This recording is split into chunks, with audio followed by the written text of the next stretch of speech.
Kimi wa tough boy, tough boy, tough boy, tough boy. Hi, everyone. Gaming, that's what we're here to do. We're here to do that, but not just any gaming. No, not just any gaming. So Thursdays from last week actually, until the foreseeable future, are dedicated to playing all of the Fist of the North Star video games. And if you missed last week, well, you know what? And also we're ranking them. I should say that too. But if you would like to see where we're at with that, let's take a quick look. We're averaging about 3 per stream. I can say things. Let's just take a quick peek here, shall we? There are seemingly a few people watching, but thank you, Cooper. Thank you for watching, and I hope you stick around. We're just doing a little bit of housekeeping here at the beginning because, like I said, ranking these Fist of the North Star games is a pretty important part. That's a great question. I actually did only one episode. I've only watched a single episode of the new series, but I have started. I was thinking about it last night, and I was like, you know what? I should start this. I'm doing these streams. I gotta uphold my credentials, right? So I'm gonna get there. Probably over the weekend, I'll do a better job toward closing the gap. But like the first episode did exactly what I suspected it would, and it was fine. Like it did the whole Zed thing. It did it exactly in the way I thought it would, so no surprises yet. All right, so we've only played 3 games, and so the ranking has really been pretty easy so far. It's at the top is good old Black Belt, the first console Hokuto no Ken game on the Master System, or the Mark III if you prefer. That kind of rough Famicom game, the one that did not come out in North America, got number 2. And lastly, Hokuto no Ken. Kane. I got a coin. Thank you for coin. Jewels, gold coins. What are they for? Can I take them to the store and give them YouTube? Anyway, thank you. Much appreciated. And we've got Hokuto no Ken Violent Gekiga Adventure on the Japanese personal computer, PC 8801 here. Last Battle will absolutely be coming up this stream. It won't be the next game. It'll be the one after that. Spoilers. But this is where we're at with the ranking so far. I think this is the least. Oh, more Kane. So many gold coins. Keep them coming. More. I am like one of the gangs in Fist of the North Star, except they don't want money, do they? They mostly just want to kill people, and they want food and water. But you know what? Money can buy me food and water. So there's that. The Alexandros song, I probably need to hear it more than once. I thought it was fine. I didn't love it. I didn't hate it. Oh my goodness. They just keep coming in. I probably should understand like the concept of like what a jewel is on YouTube and what it actually translates into. Like the bits on Twitch are like, oh, okay, like 1 bit is a penny. Like there's a translation. I'm sure there's a translation for the YouTube jewels too. I simply haven't done my research, but I appreciate it all. God forbid my town has a well. I'm done. I'm cooked. If I have a well in town. So much Kane. All of the Kane. All right. So, I regret to inform all. This is, I hold on, I have to look up real quick. I'm doing it right here in front of you all. Okay, so, and what, they're different icons too. I'm very fascinated by this because I think someone has given me jewels before. And it happened like once, and I was like, okay, I'll figure this out later. They earn rubies. Everyone is worth. Okay, so it's basically their version of Twitch bits, right? Is what I'm getting out of this. And boy, am I rolling in them. Let me tell you, you get to hear Arino Kacho from Game Center CX say kane a lot tonight. It seems. But I regret to inform you all that we're to a very, in my opinion, unfortunate point in Fist of the North Star right now, and you can tell me if you all agree. So all the games we played yesterday were sort of in the first half of the storyline, right? They went up to Rao, the Kenshiro's final battle against Rao, and no further. So to me, that is the part of Fist of the North Star that's worth watching, reading, whatever. But I regret to inform you that there is more Fist of the North Star after that. So the manga ran through August 1988, and it went up until that point. That's when the manga ended. The anime, the original series, so up through Rao, aired through March 1987. And Hokuto no Ken 2, which covered the second half, which the games we're playing are about to get into that sort of second half of the story, ran from March 1987 through February 1988. And our first game that we're playing here today came out in Japan in April of 1987. So if you kind of do the math on this, right, you're really looking at a game about the second half of the anime and manga that came out before the manga ended and barely after the second half of the show started. And given development cycles even back then, it would have had to have begun development well in advance of when it came out. Maybe not a ton of time, maybe no more than a year or maybe a little less, but still, it's not like I hope they didn't turn it around in like a week or two. But it's interesting to kind of, this won't be a thing after this because obviously every game that comes out after the show and the manga are ended have the benefit of knowing, exactly how the story ended. And so maybe the developers of this, worked with Shonen Jump or whatever. It's hard to say, right? I don't think that information is really out there. But they kind of did a fairly complete version of the story before any of it had ended. So an interesting thing to note there, right? But I do not like much of anything about the second half of the story of Fist of the North Star, if I'm being honest.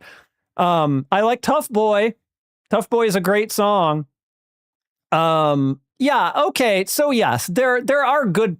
I'm being a little dramatic here. There are things I like about it. Grown up Bot and Lin it's cool to see him grown up, and Bat turned into a beef boy, just like his hero Kenshiro, of course, because there's no man who exists that's a main character in Fist of the North Star who's not a gigantic slab, right? That is cool, yes, to see that they kind of like picked up the flag and formed the Hokuto army and things like that. That is neat. I think that the whole concession of like, what if there were more guys who was like the third leg of the Hokuto thing, and like we're basically doing the characters of Hokuto no Ken 1 again, but worse, because now it's like the watered down version of them. I wasn't really into it. I watched all of it back in the day. I watched it till the end. I wanted to get through it, but I wasn't really enthused about the series anymore as it got into the second half. And I was really finding a lot less to like. And that's why I think a lot of Fist of the North Star media, not all of it certainly, but a lot of it goes to Rao and then it stops, because the rest of that stuff is just not, you're retreading a lot of the same territory. Like Kaio, like he looks almost exactly like Rao, and like it's just, I don't know. They were running out of ideas. They were running out of ideas. Not that that shows itself through the games we're going to play today, because it doesn't. You know, these are pretty early games. These are 8 and 16-bit games. They don't examine the story super closely or anything like that. But there it is. We are getting into that point, right? Our next couple of games here are going to be coming to that point. And without further ado, let's get to them here. I'm just pulling up my notes. Because while I do not claim to be particularly great at any of these, I did at least take some notes to kind of help guide me through some of these. Actually, bear with me for one moment. The screen's going to get funny. I'm still here, I promise. And we are back. Sorry, I just needed to switch things to go up on my monitor there so I can see what's going on with OBS while I look at this. I usually do it before the stream. Sometimes I forget. Okay, so our next game here is the second game on the Famicom, Hokuto no Ken 2. Hokuto no Ken 2, let me get the full name for you here. Seikimatsu, what is the pronunciation of this? I always get tongue-tied over this. It is Seikimatsu Kyuuseishu Densetsu. So the legend of the savior of the end of the century. How is the volume on this? Let's see. It could stand to be a little bit lower, couldn't it? Maybe just a touch. Maybe like that. It did. It came out in North America as Fist of the North Star. It was not really that changed like Black Belt was, for example. So it did kind of like keep its license. But this is, I mean, you all may remember the first one. It looked like an Atari 2600 game, right? The graphics were very, very primitive. And here, as you can see, they're less primitive, right? This looks more like a Famicom, and you're, before you would get power-ups exclusively from the pink guys, and here you can get them from anyone, I believe, as long as you punch them. Oh, give me that necklace. We get the Ninja Gaiden style, like, images of Kenshiro, and so you gotta be ready to jump at almost anyone. Because you want to get those abeshi, the little, text bubbles that come because they power up Kenshiro, they give him stronger punches, they give him stronger kicks, they make him move faster, things like this. So kind of a lot of the same concepts that we saw explored in that first Famicom game, but looks better, and I would say plays better. It may not show itself on the screen all that much. Oh, there's abeshi, okay. And you get those stars building up that you can see up at the top, right? And this one leads a little more into the boss tricks. Oops. Bosk is like giving me the business here. I'm supposed to hit him in the head and then we can just kind of... Okay. I did not have that problem with him before. Let's reset here so we can get this really leans into the idea of wanting to do a specific move to finish someone, but it's like you have to start it.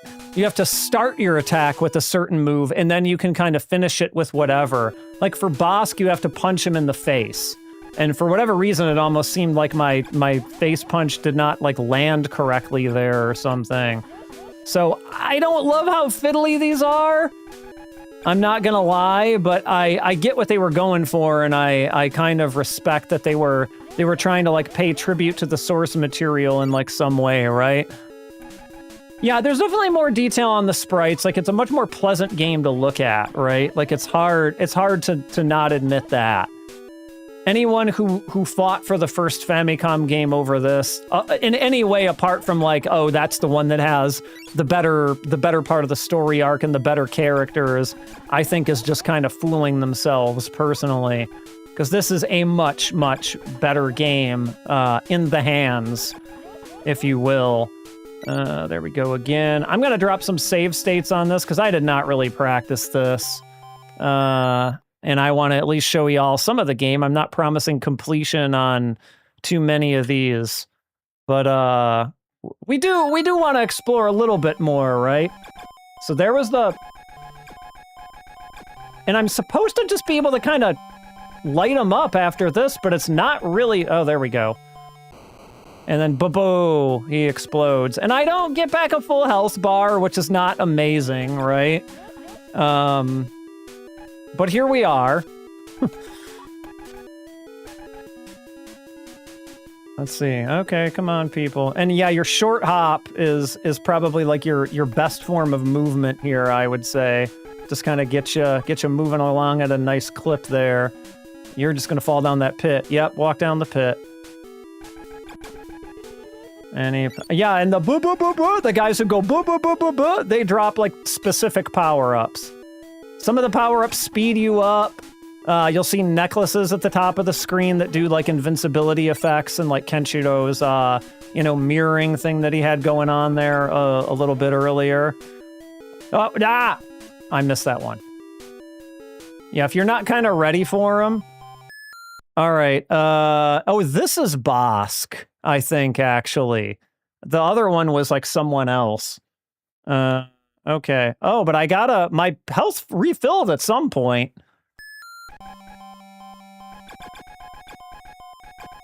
So can I just... Oh, there we go. Bosk was not too bad. All right. And I guess oh, there's the name of my finisher there. Oh, and we got... Oh, there's Bat and Lin. There they are. They don't say anything, but there they are. Okay, so level 2, first stairs I see going up. These do kind of throw some maze-esque elements at you. So I have some notes here I'll refer to every once in a while. And you can kind of punch those things back at them, as you can see, the weapons that they throw here. I guess jumping here doesn't really make a lot of sense because I'm just going to hit that wall. Oh, there's a necklace to get the thing. Amish!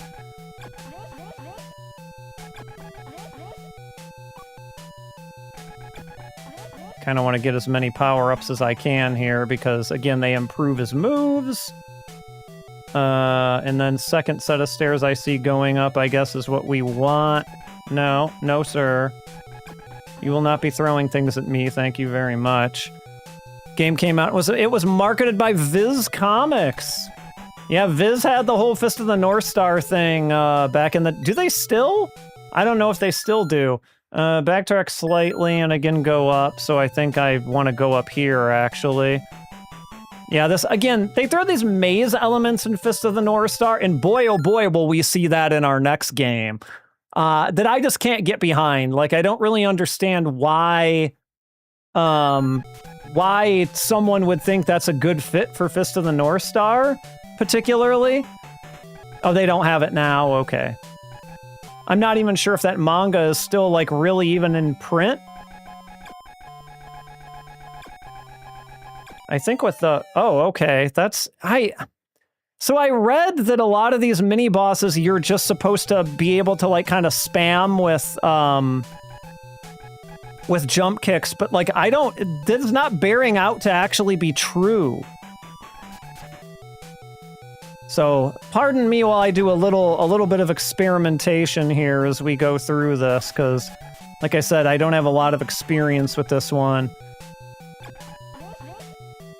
There are some Fist of the North Star games I've played a lot more than others. And this is not... Okay. I thought I jumped up and got that one, but fine. And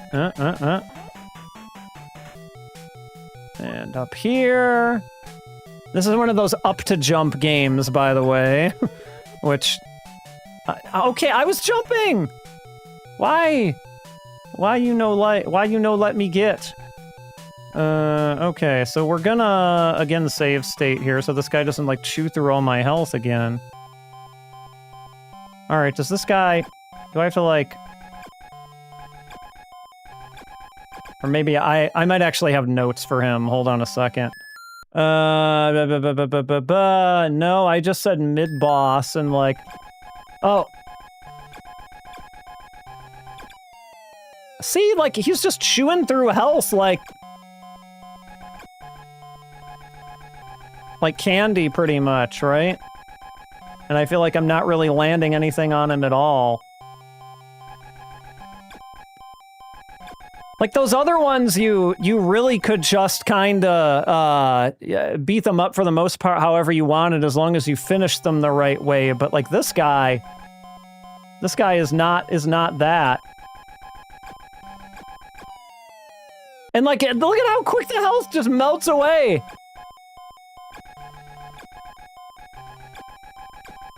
So I guess I'm doing a little bit of experimentation here. I can always go and look at a Let's Play too if I need to figure out exactly how to dispatch this guy. But I feel like if I didn't note it, oh, there we go. I mean, it was just, but you can't really get in on him and spam him with jump kicks as people would have you believe. Chibi UFO, hello. We're doing the second Famicom game here. We're moving along. Hole shortly after the mid-boss is what we want, apparently. Okay, that's how gravity works. I punch it and then it just goes right back up, right? That stands to reason. I do not like that those do not observe the laws of physics and allow me to continue jumping on them to get them. Let's see, hole next two, drop down the next two holes. So there's hole number 1, here's hole number 2. Upstairs over pit, okay. Power up? No?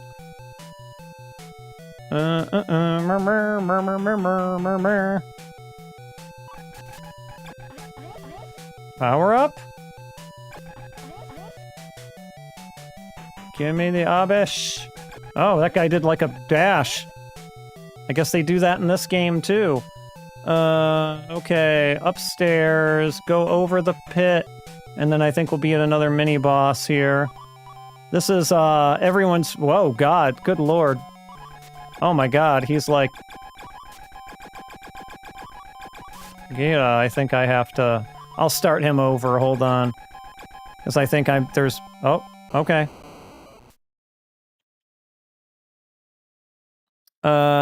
Finished doing the dishes. Congratulations! Alright, now we're on stage 3. And we do get a full health refill between stages, which is good. We did not... Well, we did get that in the Master System version, I think. Yeah, and actually you got a full health refill between even bosses in that one. Or before bosses, because it's that scene transition kind of deal, right? Alright, so... Well, there's no momentary damage clemency upon hit when it comes dishing out, right? Yeah, but it just sucks to be on the receiving end. The Master System game is very good. My very unsurprising take on this one so far, we're only on level 3, but I don't think it's going to change that much, is this is better than the first Famicom game, which was kind of a pile of junk, but it is no Master System game. We'll talk about it. Wait, hold on, let me... so yeah, even though this is not an arcade game, it punishes you for standing still, which is just a baffling decision. Anyway, second door. Oh, we got jumpers. Okay, so then that's the first door. Oh, there's a necklace.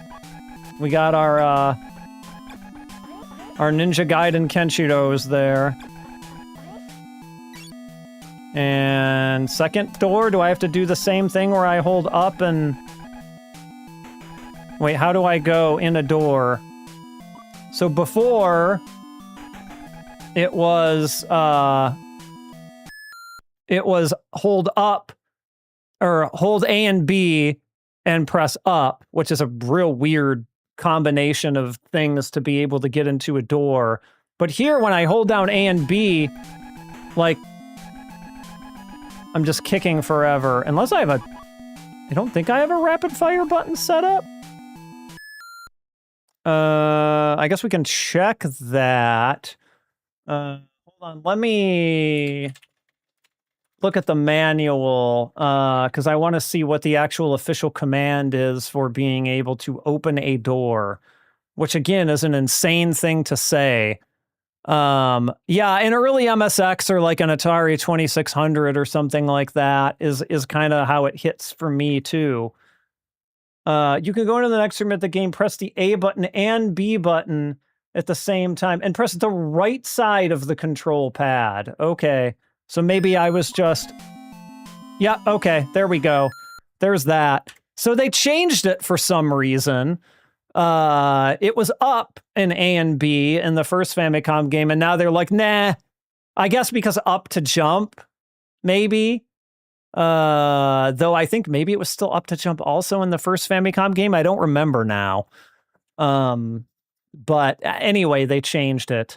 Into the door right after the mid-boss. Okay, very good. Give me some power-ups. Okay, hold on. We'll save our... Man with whip. I think we're hitting him here. Oh, he's also hitting me. There we go. That's how the jump kick's supposed to work. Oh, wait, what? Oh, that was an arrow. The sprite was just real weird. So, we want to go into this door right after the boss. Break through the wall, and then okay, cool. So we got, like, breakable walls in this one, too, which is... interesting, I guess. That's definitely a thing that they did not have. I guess this kick is probably a little more effective for this. It's got a little bit more verticality to it, if you will. Are you just... Okay, are you guys... You're just... Okay. That's fine. You go and do your thing. Good for you. You're basically just here to annoy me. Little jumping... What are they? Are they ninjas? No, surely they can't be, right?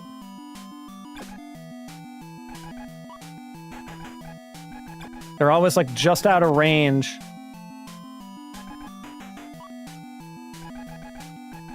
Like, for God's sake, guys, get out of here. I don't want anything to do with you. So I'm just going to jump past you, I suppose.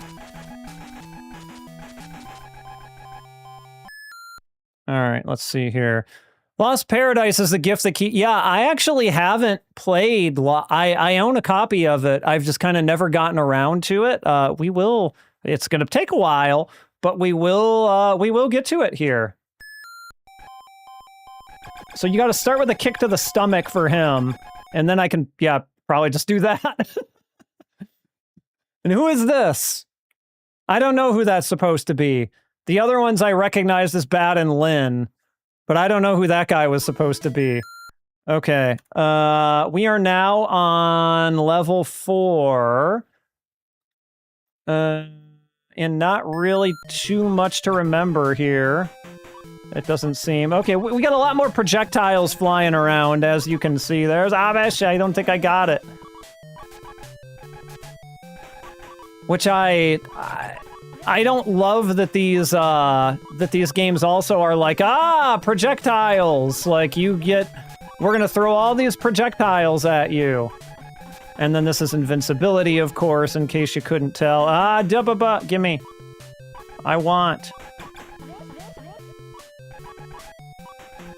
I mean, they're not horribly hard to avoid, I suppose, but, I feel like you really can kind of get stuck taking a lot of damage just by having these stupid swords flying around at you. Alright, so now let's see here. This is, Sordia. And I think we need to start with a punch to the face here. Oh, you got projectiles! Hey there, buddy. Oh, God. Oh, God, okay. He got me with enough of those projectiles. Let's see here. We'll do. Oh, God, he just, like...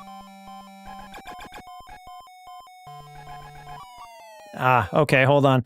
I actually watched only the first episode of the new show so far. So I'm gonna get there. All right. Trying to figure out, because then he knocks you back. So I gotta, there's a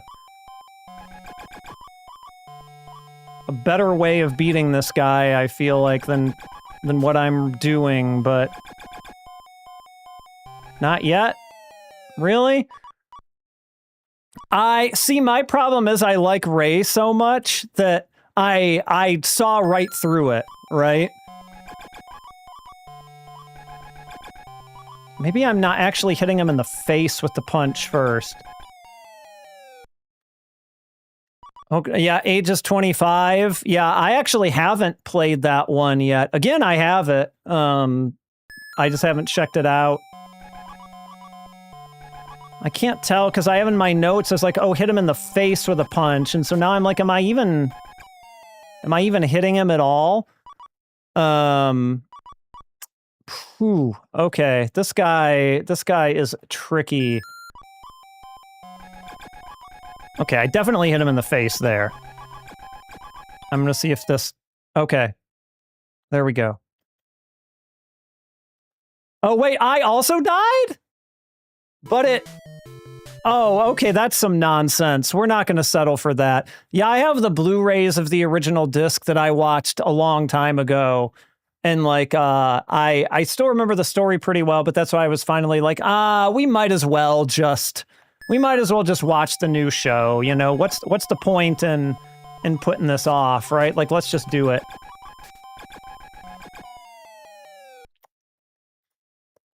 This guy's projectiles make him a tricky one. Either that or I'm just not good enough at this jumping, which is probably what it is, to be honest. Did I also die again, though? Yes, I did. So if you die and also kill the boss when you die, tough luck.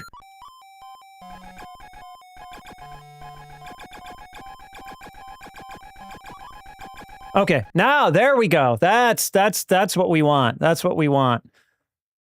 All right. So, now we are on stage 5. Let's see, invincibility necklace, you get to the big door. Okay, not really too much. Not too many, like, maze-type things in here from this point on. What is everyone's, whether it be in the first half of the series or the second half of the series, what is everyone's favorite, like, story arc in all of these?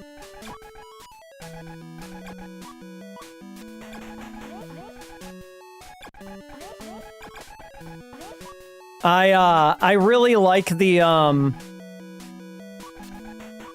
Ray going after Rao thing and just being completely like, oh no, I underestimated this guy big time. Souther is a top one for me too, to be honest. Like, Souther he's such a piece of shit, but that's what makes him so great, right? Like, he's such an effective villain. Because he really makes you not like him.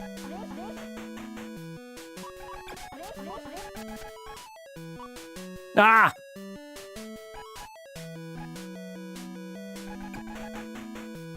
I feel like I'm spending too much time messing around with these guys, and that's just like becoming a drain on my health here, when probably what I need to be doing is just, you know, running to the end. Let's catch up here, though I might need to restart from my save point. I did not ever play that Fist of the North Star mobile. Is it still going? I know there was one at one point, but boy, oh boy, if it's still going, I might need to at least try a little bit of that at some point. You prefer the movie? The movie's great.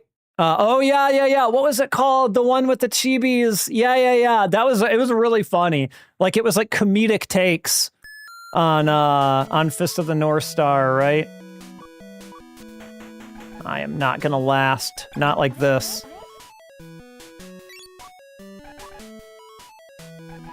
I think my health. Yeah, I'm gonna have to play this a little more carefully, I feel like.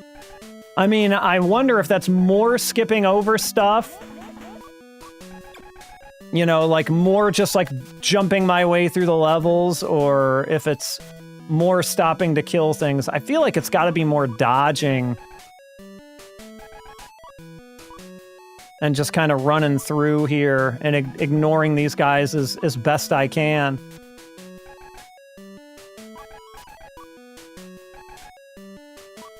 But we'll see if that bears out or not. Okay, so now we're here. Oh god. Okay, yeah, I definitely feel like with jerks like this... Oh, there's a necklace.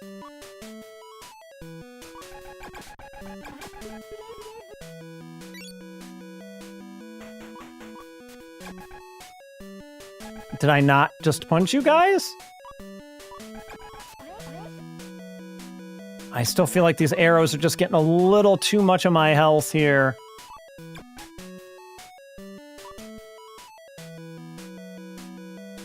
'Cause I'm kind of up a creek here.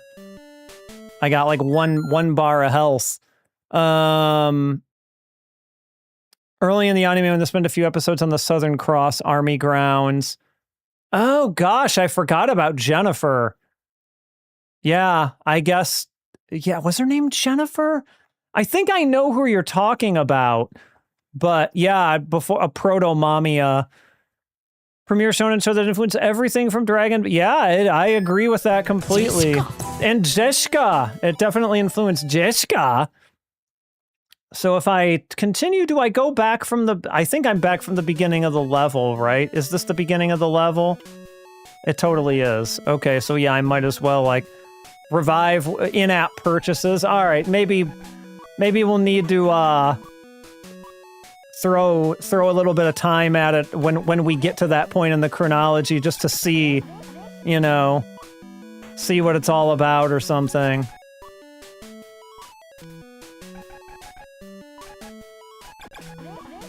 You gonna...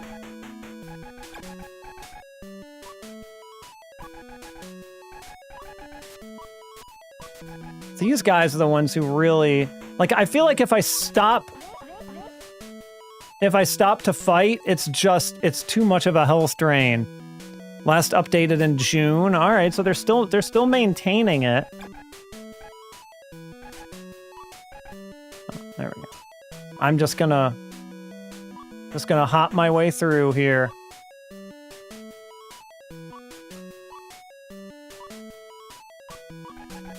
I should have kicked that.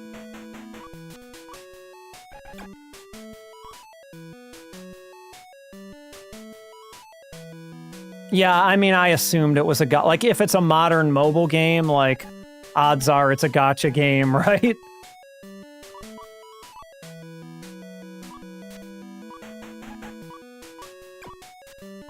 Whew! Good lord. You people are just eating through the health. And I think I'm supposed to be...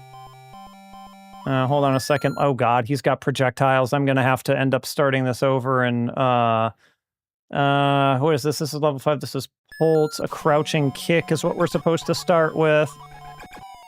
Yeah, okay, that's not gonna work. All right, 1 second, let me read. I do not have the new fancy editions of the manga. I actually just have the Japanese manga that I've had for a while. I actually haven't read them all. I consume the story primarily through the anime and not through the manga. So I don't have them. They are neat looking, though. They're really cool. I first played a Fist Under the Genesis game was brought out as Last Battle. You'll be seeing Last Battle in not too long from now. Great. Yeah, the sentence "great pull rates" when describing a game is very depressing to me as well. I understand.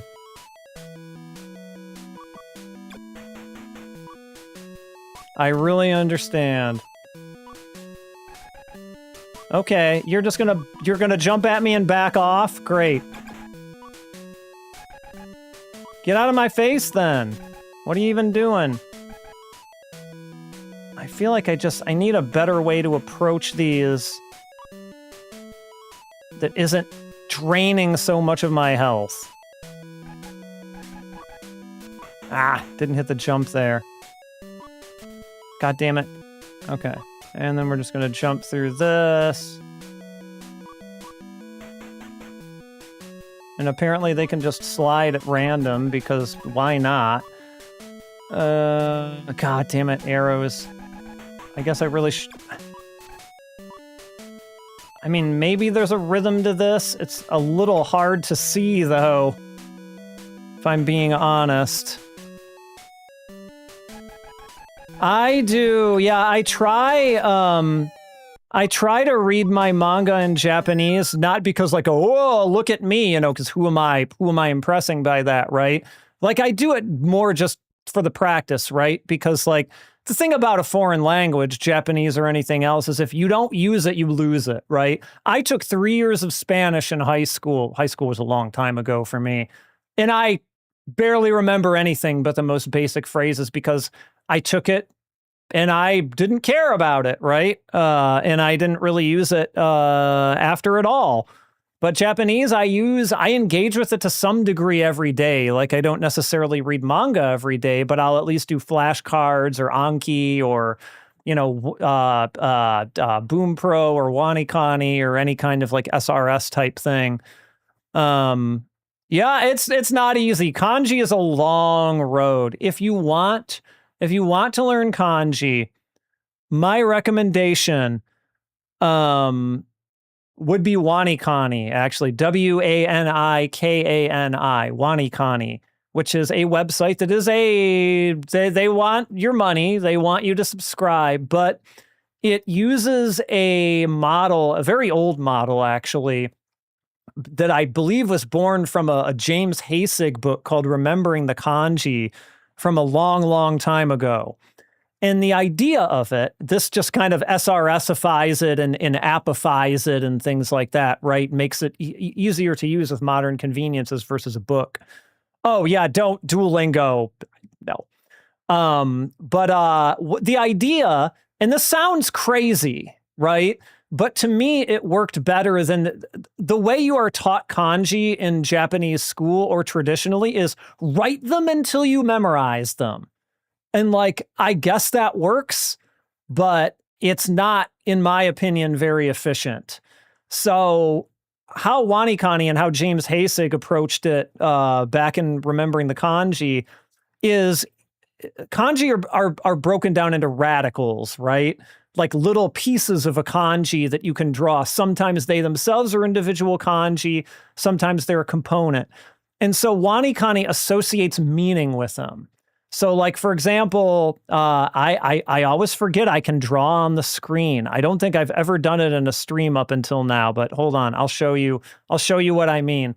So for example, you know, the kanji ichi, right? Which is just like a straight line there. Is that coming through, by the way?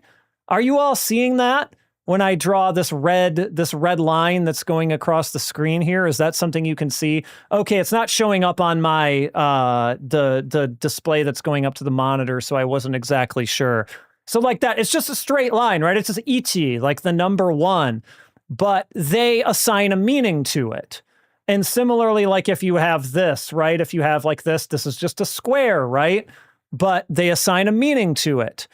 And you remember the radicals. And so the kanji are nothing but a component of radicals, right? So like, for example, if you have like, what's an example with the ones I'm using, like naka, chu, right? So you've got this and this, right? So this being a kanji, and so they'll take whatever the meaning for the square is and whatever the meaning for the vertical line is, and they'll come up with like a little story for the kanji, right? That involves the words that you've remembered for the radicals. And so it's like, it's learning by association in your memory. And for me, that's actually what really unlocked it. I had known kanji long before Wanikani ever existed, but I never really could keep them all, a lot of them straight in my head, because I learned a lot of them through translating lyrics, and I would just sort of see them. In a way, I also learned through repetition, right? I would see them so many times in songs, and I would be like, okay, that's the kanji for I, love, because it appears in like every song.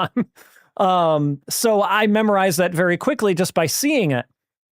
But this really like unlocked the ones for me that I was missing. So like if someone really is having trouble with kanji and really wants to give it a go, like you can try out WaniKani for free. They just gate you, I think, after a certain point. But yeah, it's a great tool. I'm not sponsored by WaniKani. I have no relationship with WaniKani whatsoever, other than I bought a lifetime subscription. So like they are not paying me. In fact, I paid them to use their product, and here I am still endorsing it because it really worked well for me. Boon Pro is kind of the same thing except for grammar. Much more of a narrow case there. You know, you could do that same thing through Anki. Like you could probably find Anki decks to do that for free. But this kind of thing, like with the interactive Indian, it's WaniKani is kind of a one-of-a-kind thing. You've been playing Super Robot Wars Z3 for the PS3 and can make out a few things, but are using Google. Yeah, I mean, again, I think like Google Translate is like a good, like these things are good tools. I will actually use if I have text that I'm translating that isn't SRS'd, sorry, not SRS'd, CTR'd, like, you know, the kind of scans that you get where you can select the text in them. I will often use like Lens, like on my phone. If it's kanji I can't read, I'm like, what was that again? Or, you know, I haven't seen that. I'll just take a picture of it with Lens, and Lens takes a picture and it does the CTR and allows me to select the text. And so I can copy and paste it out and, you know, put it in dictionaries and things like that. It's a very, very handy tool because it doesn't translate. It can translate it for you if you want it to. But if you're like, no, I want to translate it, I just want to know what the kanji is and how to read them. It's a really good way of doing it. Yeah, Gojira, I mean, all you have to do is learn katakana for that. All you have to do is learn katakana. I didn't mean to make it sound like that, but all I mean is that learning katakana or hiragana is a much more manageable task than like learn all of the kanji. You know, one is way more reasonable of a request than the other. Anyway, okay, I'm going to give this a few more tries. And if we end up against a wall on this one, we'll look at Famitsu and we'll rank it and we'll move on. But yeah, apparently when they start throwing shit at me is when my skills break down. Oh yeah, again, it's like that repetition idea, right? It's like if you play enough RPGs and you see Sobi equipment, it's like you just associate that after a while. And like that's a way of learning, right? It's a perfectly valid way of learning. Yeah, and I mean, like, especially if you're a person into retro games, like you said, Chibi UFO, like playing more simple games, you know, don't try and play Persona 5 or, you know, a Metal Gear Solid before you're good and ready for it, because boy, that will land you. I thought I was ready for it, and I played Metal Gear Solid 1 several years into studying Japanese, and I was like, I don't know what half of this shit is. Like, I can barely talk about what nuclear proliferation is in English, much less in Japanese. Why am I doing this to myself? Now I probably would have a much better time with it. Like, I'd still go through it a lot slower, and I'd still have to look up a lot of stuff for sure. But I would at least be able to progress through it more quickly than I could back then. All right, let's see here. Let me see if I can... Super Robot Wars, I would imagine, is a lot of like kind of shonen, you know, dialogue, which often can be a little more forgiving. You know, not all the time, but often. All right. Get out of my way. Yeah, I feel like if I've even taken this much damage by this point, I'm kind of setting myself up for a losing battle here. Okay, great. Can I go in the door now, please? The lolly lule low. You know what? Not that I think this is going to help me very much. Because a lot of... I haven't played too many Super Robot Wars games, but a lot of it is dialogue, right? Like the different, like, character dialogues, right? like Shar Aznable coming in and saying something to, someone from a show that's not Gundam, for example. Ah! These shirks that just come sliding in like this. Look at this. Oh yeah, the old Metal Gear Solid demo disc. I feel like we all, well, at least those of us of a certain age have been there. This is not going to work out well for me. All right, y'all get the idea here. We got a couple others I want to go through here anyway. All right, let's go here to, yeah, we get it. I do know the band Shonen Knife. I feel like Shonen Knife is an old school, like, one of the first Japanese bands to have become known to the English-speaking world, because of what they toured with Nirvana or something. They like supported Nirvana, and so that's how some people. Oh yeah, we got to play the sound. Hold on, I'm on it. Famitsu check. Yeah. Okay. Yeah, I remember, I'm not trying to be all hipster about this, but like, it may not surprise anyone who the stream is not their first to know that I've been into Japanese music for a little while. Like I really started getting, if you don't count like anime, like I started listening to anime soundtracks, God, probably in like 1996 or something, but like by 98, 99, I was full blown like importing Japanese albums.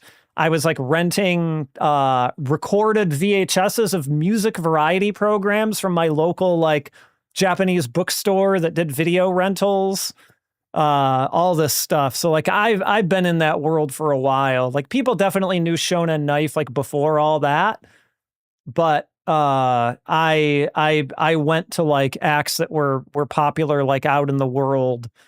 My experience with them isn't my first. Oh God, I think I want to say that I'd heard the stuff about them, being touring with Nirvana for a while, but I didn't like when I first heard about that, back in the grunge era. I didn't have the internet for starters, and so I didn't really have a way to like get to figure out like who they were. I think once you started being able to download music, like in the days of Napster and whatnot, I think I downloaded some Shonen Knife songs, and I was like, oh, they're all right. And then I just kind of moved on to other things that were a little more to my taste. Not that Shonen Knife is bad, but they're not my favorite. I think like Watching Girl or something was my first song that I ever heard of theirs. I don't know if that's even a popular one or not. It's like the first one that I found. A huge Gakt fan. When it comes to Gakt, I really love I love Malice Miser, and I love his first three albums. I love Mars and Rebirth and Moon, especially Mars and Rebirth, and especially Moon. I think those are fantastic albums. Like Mars, I think there's a case for putting that on like an all-time best albums top something list, right? I wouldn't put it at number one, but and then after Moon, I kind of got a little bit less interested in him because I feel like he started losing his identity a little bit and becoming almost a little too mainstream. I don't know if that's fair of me to say that or not, but I've met other people who shared my opinions as well. So Gakt is a big he's a big influence for me too. Like I think at a certain period of time, like it was hard to beat Gakt. Like he was just kind of on top of the world. Yep, Shin Hokuto no Ken. Oh yeah, he's a huge Hokuto no Ken fan. I think he has an original Tetsuo Hara piece or something like that. Let's see here. Yep, this is a total EGM format for those of you who haven't seen it before. Like they wholesale ripped off Famitsu's cross review. And it's interesting because I don't think any of the Famitsu cross reviews we've looked at so far in the stream have been in this format. This one is from 1987. And so normally they do the reviewers on the side and the games at the top, but here they're doing it a little bit differently. They're actually doing the, sorry, hold on. They're doing the reviewers at the top and the games on the side. So I guess there was a period where this is kind of what they did. And this is before Famitsu was just absolutely jam-packed with stuff, 87, the Famicom, first full year. Yeah, 86 was when they started. They didn't do cross reviews right away. I don't know exactly when they started that. It might not have been until 87. But yeah, they were a little bit thinner. So like you've got stuff like Sanma no Meitante. Like I don't know if you've all heard of this game. It's an adventure game, but do you know who Sanma is? I think Sanma is still with us. He's sort of like a comedian, like general sort of like TV personality. I think he came up as a comedian is what he's known for. But he was pretty popular even back then, and so they gave him like his own like detective game. I've never played it, but it's one of those cartridges you can find for like 100 yen or a couple hundred yen or whatever almost anywhere because they just produced a ton of them.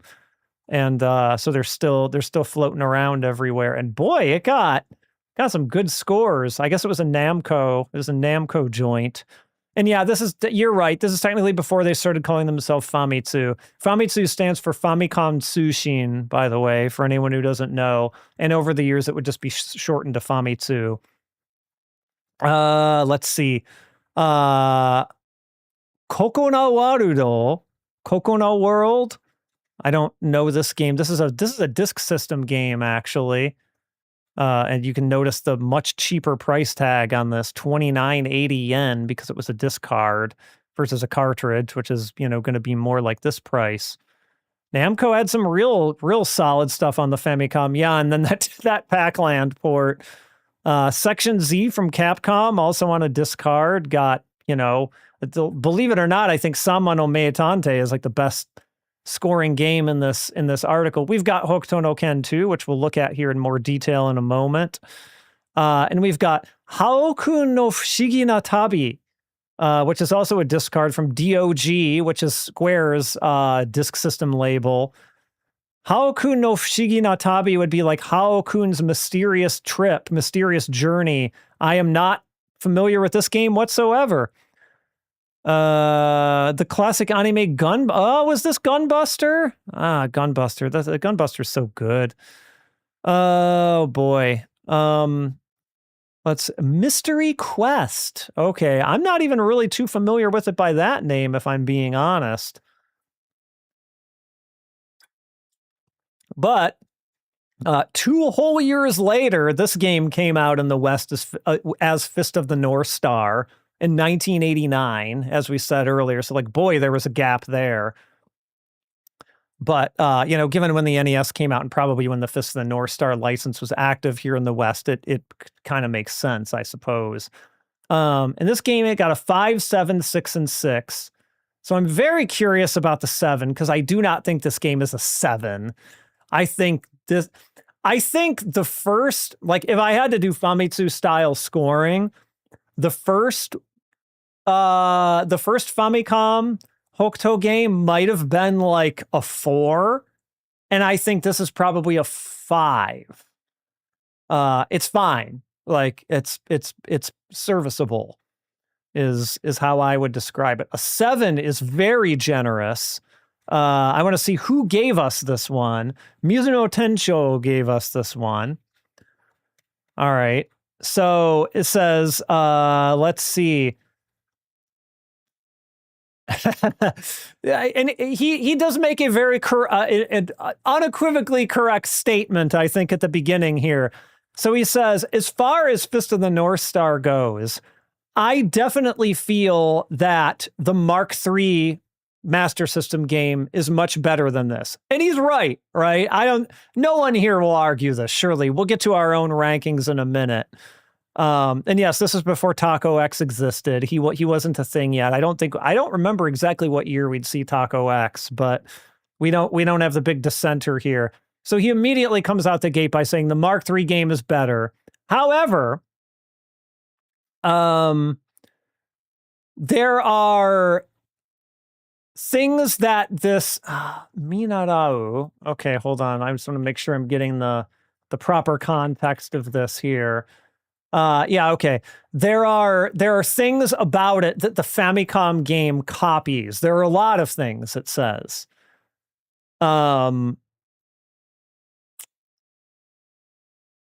Okay.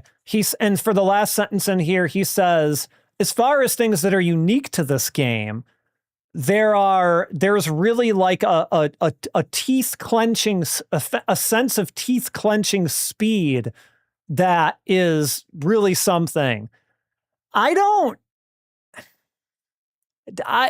you all agree with that? I mean, you definitely can get some fast movement with the hopping, sure. But is that like, oh, it's teeth clenching? Like, I don't agree with that. And as far as things that it's copied from the Mark III game, like I mean, did it though? Like, I feel like it's taking more of its ideas from the original Famicom game as far as like jumping up to get the power-ups that are like coming out of the guys, because the power-ups didn't come out of the guys in the Mark III version. They just went flying by in the air, or you had to punch the lion heads or whatever, right? And get them to come out.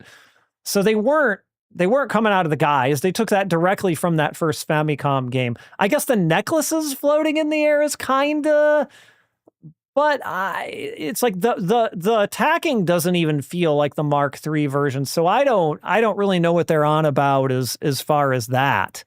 Yeah, looseness and not speed is probably a good way of putting it, I would say. The movement feels better than in the first Famicom game, for sure. Like, anyone who is like, oh, the first Famicom game is better than this is just wrong. Okay, but then we got a 5, which again, I think is the most fair score of these. So let's see, was this Tofuya Famibo? I think this is Tofuya Famibo. Yep, Tofuya Famibo was the reviewer who gave it a 5. So he already says that the graphics are much more realistic, than the first game, meaning just like it's better graphics. Like, yeah, duh, of course it is. Like, there's really nowhere to go but up from the graphics in that first game, right? But the content of the game is nearly the same. And I kind of agree with that. Like, I think this is just a prettier, slightly better feeling game version of the first game. And he says it's just a normal action game, an average action game. But he says, but it looks visually the same as things like Arugos no Senshi, aka Rygar. He's specifically talking about the NES port of Rygar, or Kinnikuman, which I'm not sure if he means that initial Kinnikuman wrestling game, which also had some pretty rough graphics, or like the Disk System Kinnikuman game that came a little bit after. But those kind of like, Kinnikuman was a Shonen Jump one, but Rygar wasn't, obviously. Yeah, I just think games like Final Fantasy and Mega Man 2 were out at this time. Yeah, yes. Rygar is way better. Like, I think the NES Famicom version of Rygar is very interesting. Like, there are arguments for that being better than the arcade version even. I don't really know how I feel about it, but there are arguments for it. And so, yeah, I don't know. Let's just take a look at some of these other ones, because we've got other, like, we'll look at, is this Morishita Mariko? Our third column here, I think, is Morishita Mariko. Yep. So she gave it a 6. And again, she says, compared to the first Hokuto no Ken game, the main character Kenshiro is much more well represented. Sure. Okay. I mean, graphically, if nothing else, fine. Let's see. He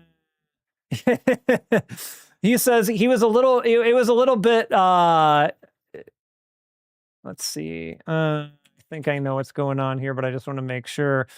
Surato. Trying to think what, yeah. He was a little, okay, yeah. He was a little more kind of like, slender, like he was almost a little too thin. He wasn't muscly enough in the first game. So yeah, they built him out a little bit more to his proper proportions, I suppose is what she's saying. And also the enemies look quite a bit better. The enemy Teki mo kanari bajon uppu shiteru shi. So the enemies have really versioned up. And it seems like this game is more worth playing. The graphics have also really improved. So like all these are true statements, but I don't think that means a 6. I don't think that translates into a 6. Yeah, that's what I meant. I wonder if they meant that muscle tag match, that early Famicom game. But I know there was also a Ramen Man who was a character from Kinnikuman game that was on the FDS. So I'm not exactly sure which one of those they mean. But one of them, because those should probably have been the only 2 Kinnikuman games that were out by this point. So yeah, that's what Famitsu had to say about this one. But now we need to say something about this one. So I'm going to go over to our ranking spreadsheet here. If you give me just a moment. All right. We'll zoom in a little bit here. Enough so you can see the platform. All right. So again, this is our ranking so far. So, I mean, to me, this is still really easy. Though, of course, I want to know what everyone else thinks too. I feel like it's our new number 2, right? I feel like it goes above the original Famicom game and therefore above Hokuto no Ken Violence Gekiga Adventure on the PC 8801. There is no way in hell this is better than the Master System game. Like, there's just no way. If anyone has an argument for that, like, please, we will hear it. But it's hard to imagine anyone actually making that argument. So I mean, tentatively, I'm gonna say, yeah, I think this is a pretty decent argument here. So this is ranking number 2, and we're gonna say Hokuto no Ken 2. This to the North Star, Famicom. So there it is at. Wait, why did that? Oh, did I break my own numbering macro here? Hold on a second. I would maybe not want to do that. Oh, that's right. I remember how I did this now. Right. So Fist of the North Star, Famicom, and then it auto does the number. I set it up to do that because I knew I would want this to be how it worked. Okay, so that's it's our new number 2. Hokuto no Ken 2, number 2. It all works. All right. We've got the next one is a truly fascinating game to me. I actually don't know how I feel about it in this ranking at the moment, and we can figure that out together in just a moment here.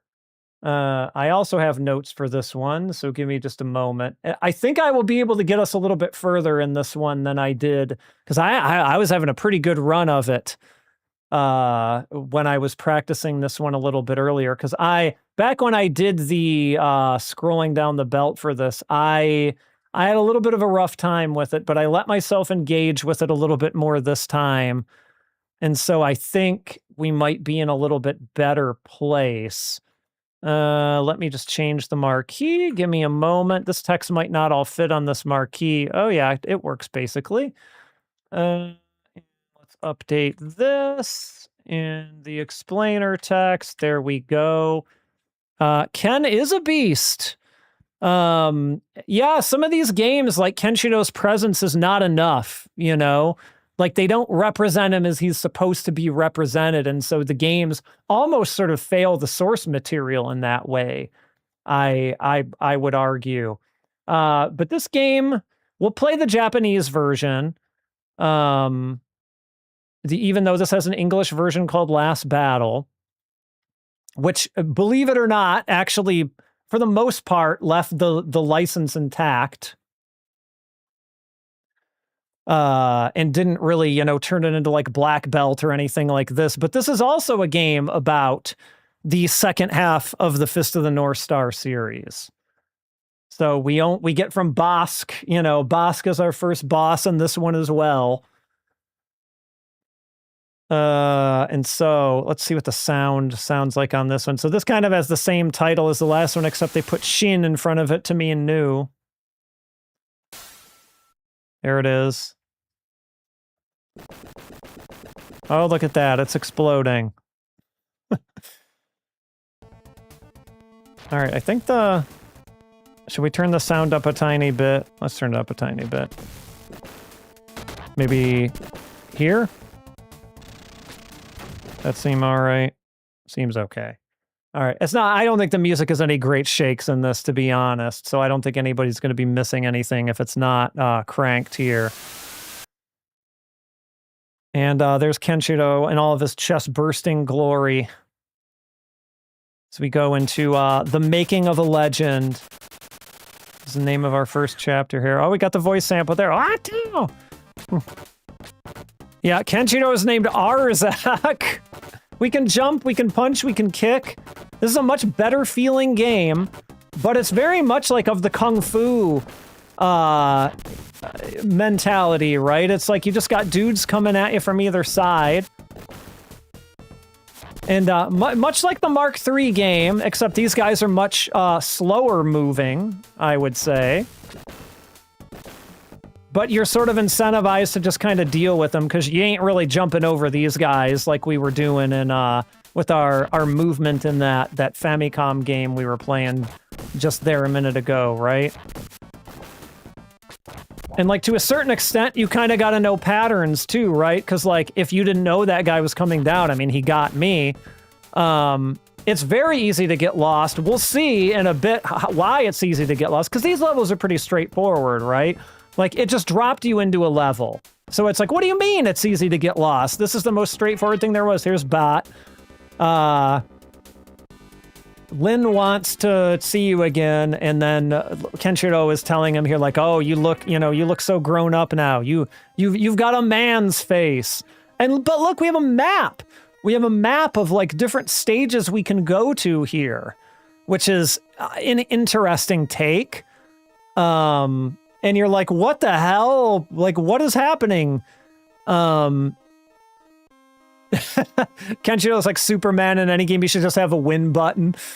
Well, you know that you all saw that when Kenshiro got added to City of the Wolves, that some of the first video people made at him was him killing Ronaldo, right? You guys all saw that, right? All right, let's see here. I already have some save states for this one, so you know what? Let's make some new ones. And so yeah, Kenshiro killing Ronaldo, that's the right thing to do. And so you're like, okay, well, where am I supposed to go? And so I have this mapped out from a playthrough I watched, because I don't have time to just wander through the desert like Kenshiro here. We got games to rank here. And so now we come up to Bosk, our first boss here. We're kind of like baiting out his kicks is what we're trying to do. And yeah, he does that thing. I'm not doing an amazing job of it. But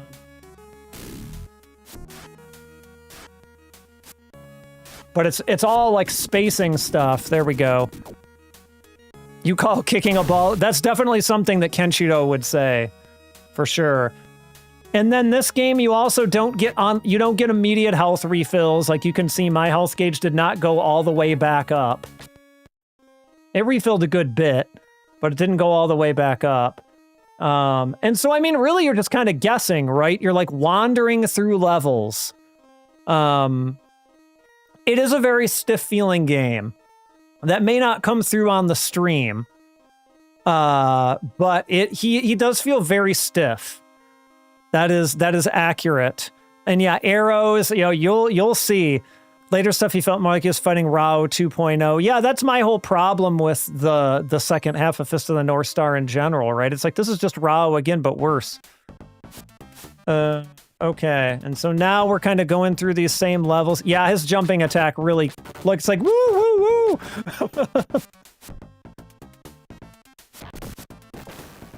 Yeah, this is not the best that Kenshiro has ever felt. Let's just put it that way. But really, it's like, what if Kung Fu, but even more stiff? And I always forget I can kick, or I can punch or kick the weapons. And so I took some unnecessary damage there. But hopefully it'll be okay.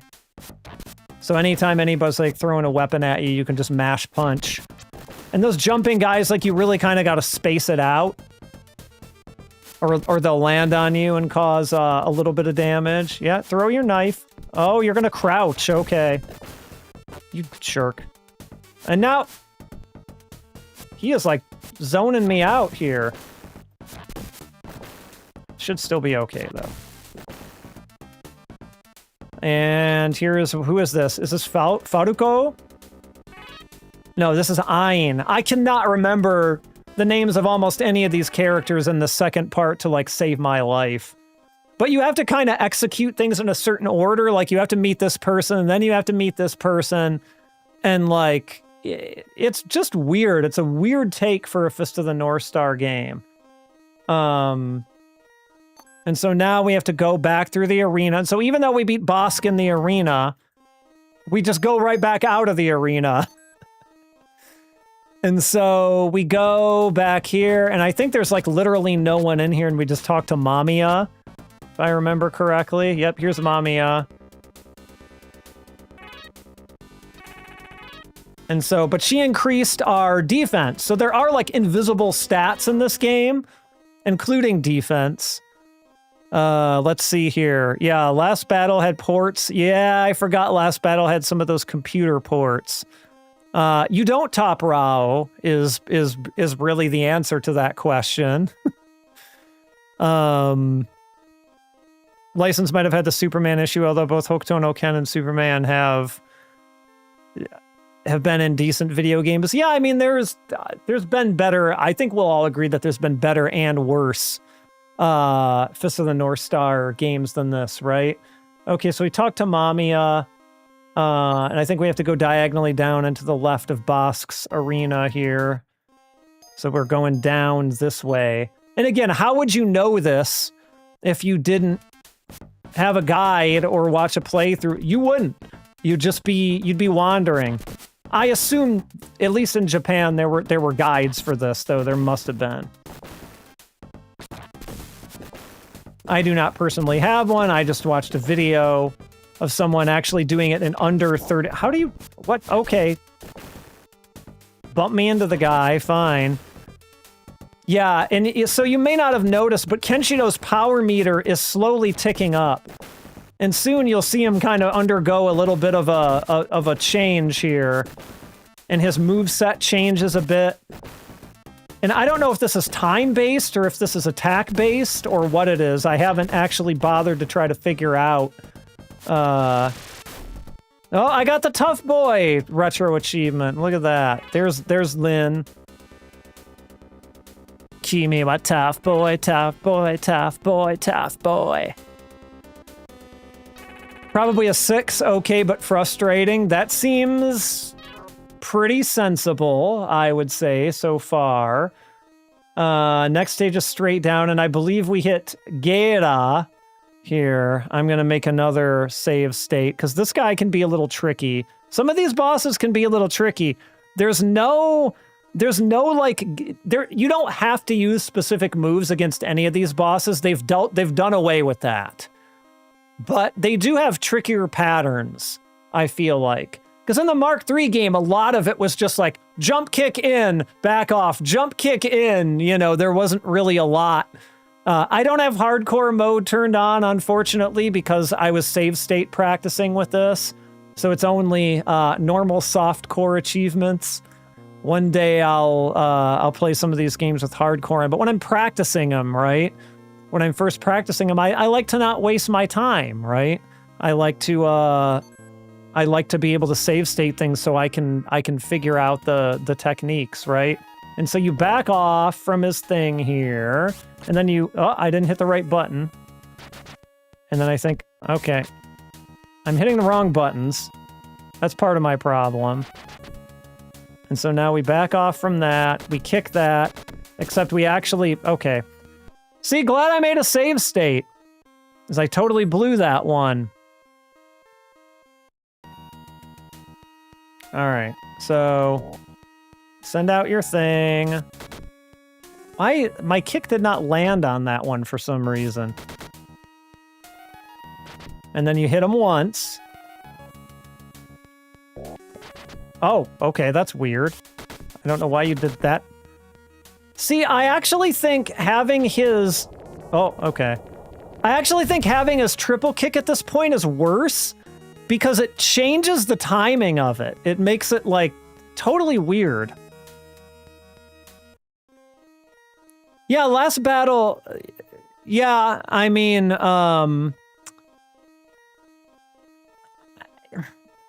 Black Belt was still a perfectly fine game to play without the license. I don't disagree with that. But I don't know. It was weird that they felt like they had to change it as much as they did. Like, and for what, you know? We'll see how I do with my life here. I see this triple punch, like, because I think he doesn't have iframes through all, not iframes, the hitbox on the punch is not active throughout all three of them, so like things will slip through the gap in your punch. And for deflecting weapons, that's like kind of frustrating, to be honest. See, watch. See? My punch was active, but the knife went through it. So, like, in a way, he powers up and he's made worse. In a way. And now my jump kick can't hit this guy up here. My punch can, but my jump kick can't. Oh. Guy just jumped in on me and gave me the business there. Yeah, why change it? Fist of the North Star was already known. Yeah, and it's not like they got rid of the exploding guys, even in Black Belt, right? They still exploded. Good God. Okay. What, sir? Please. I think I'll still be okay, but... Because there are ways to get full health refills. But we have to... Yeah, I was also a teen when emulators became available as well, for sure. Let's see here. Now, I think we get to the really interesting part of this game, which is these levels. They give you weird maze levels for some reason, and I don't really get it. Like, these are where you really have to, like, know the route, and you'll see why in a moment. Because it's like you're not really fighting too many enemies in here. You're just going through these mazes with, like, boulders and different obstacles. It's just a strange decision. Like, what about Fist of the North Star made you think that this was a good idea? And you can go into these rooms and fight some dudes to get, like, some health back if you come in here with, like, low health.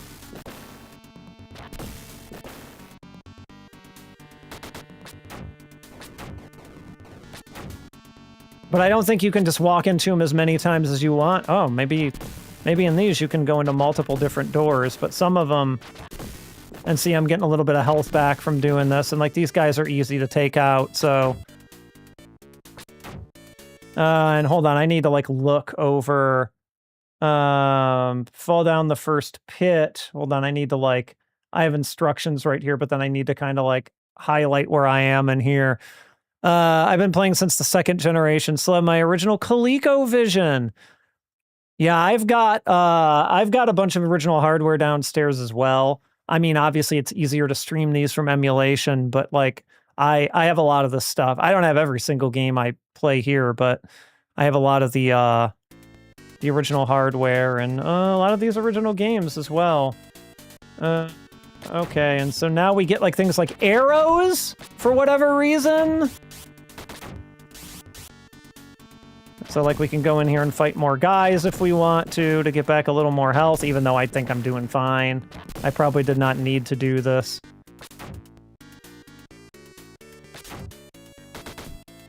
Yeah, it's fun to have a little retro setup if you can swing it, right? I agree with that.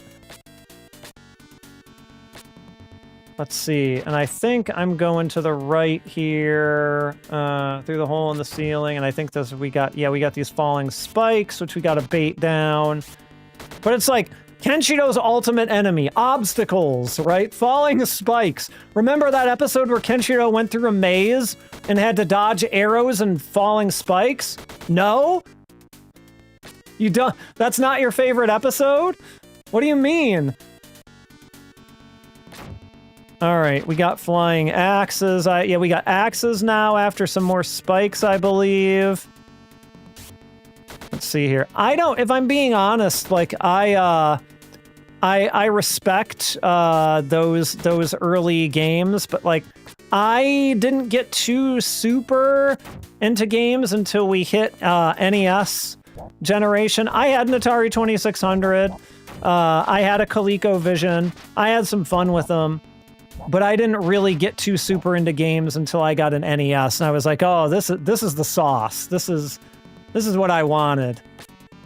Is this the fire? Is the fire here? Oh no, this is the spears. And so these spears are on a timer. You can just walk. You can keep walking, and if your timing was right, you're just gonna get through it. Hole in the ceiling. And I think we want to actually go to the left here.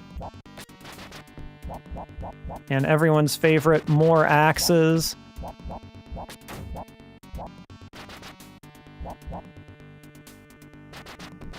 I don't think Kenshiro probably bothers to say, "What?" when he hits the axes, I suspect. Let's see here. Left through the spikes. Down the hole. Watch out for flames. Wait, hold on. Left through the spikes, down the hole. Is this up here or down there?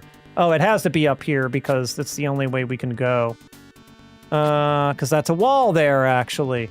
A Coleco Gemini! Oh my goodness. Hold on the top of the box. Quickly go left, top of the box to the next hole. Left through the spikes, down the hole. I think we go left. Yep. Spikes. And again, we can just keep walking here because they're all on a timer. And keep walking some more.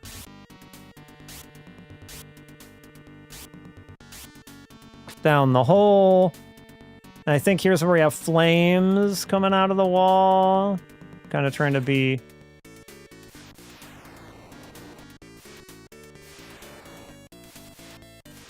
a little careful here. And I think, do we have to go down the hole here? Flames, fall down the first hole. Okay. And we're going left through... oh, and now we got little boulders falling from the ceiling, which we can either get between or just back off from slightly here. And here is Han trapped in a block of cement. I don't really remember this part. From the show. And this is where we actually get our full health refill whenever we do get to the end of one of these dungeon levels. And so now is someone I remember having a little bit of trouble with. So I'll do a save state here. Soria. So he's got some projectiles, but it seems almost like jump kicking him is a pretty decent way to go from... But yeah, I had to attempt this guy, and see, he's got...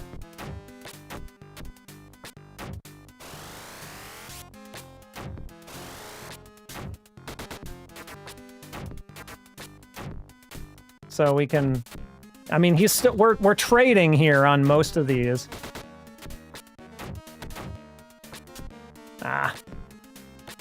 And maybe not trading anymore. See, like I said, he's a... And, you know, oh, by the way, in case you didn't see, it's just game over. No continue, no nothing. Unless there's a trick that I don't know about. There might be some type of code or something, potentially, to allow you to continue. Maybe slightly better...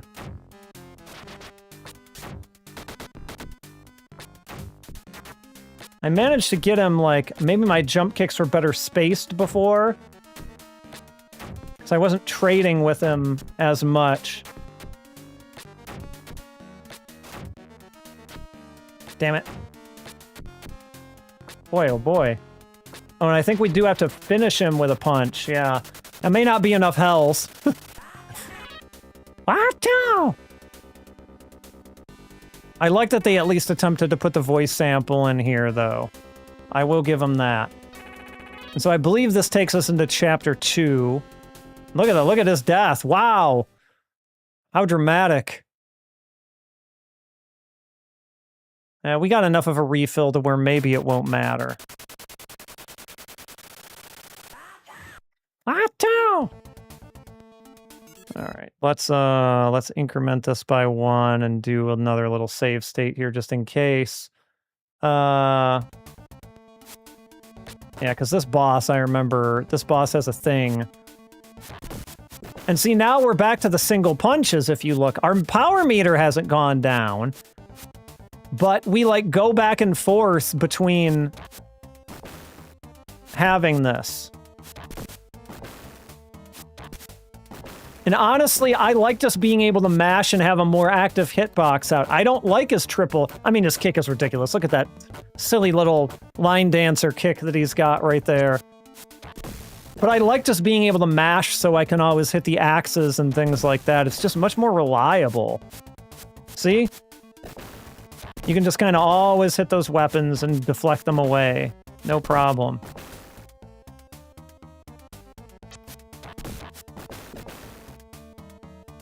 Are you gonna duck, or are you... Sometimes those knife guys duck. Sometimes they do standing knives, and so you kind of gotta be ready to do either one. Okay, hold on. I want to do another thing here. A crazy amount of stuff, but after your dad passed away of cancer... Oh, I'm sorry to hear that.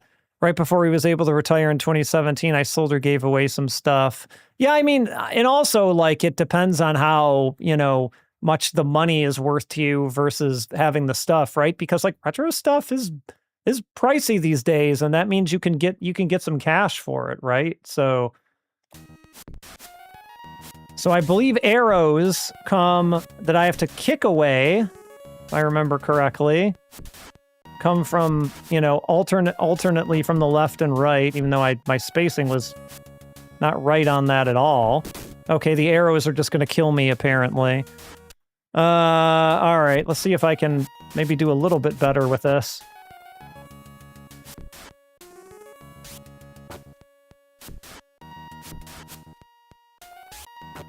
There we go.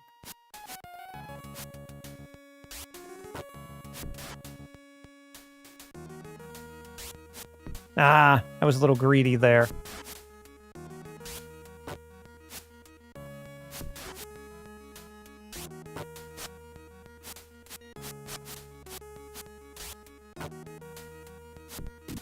There we go.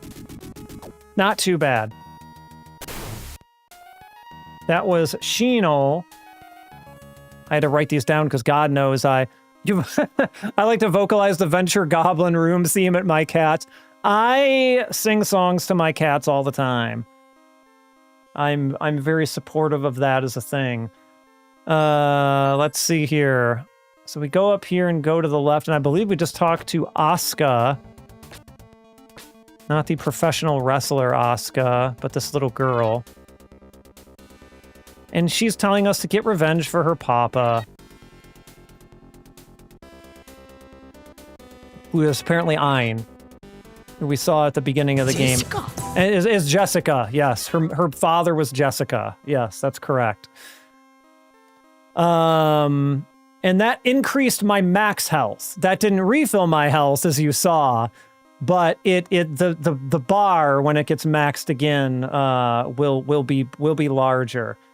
Back down where I came from is apparently I got to go through this stage again. KO fly $3 grand. Holy hell! KO Flying Squadron's gotten up to $3 grand. Woo! Wow! I did not know we had reached that that point with KO. Wow. I think I have a Japanese copy, which is, I'm sure, not worth nearly as much. They never are. I'm sure it's the US version. Yeah, $3 grand is retro. Oh, there. Now we got this junky punch again. It's gonna be harder for me to hit weapons back at him. Oh well. Deal with it. Man, if I definitely do not have any one single video game that is worth $3 grand. But if I did, I admit it would be very tempting to sell it.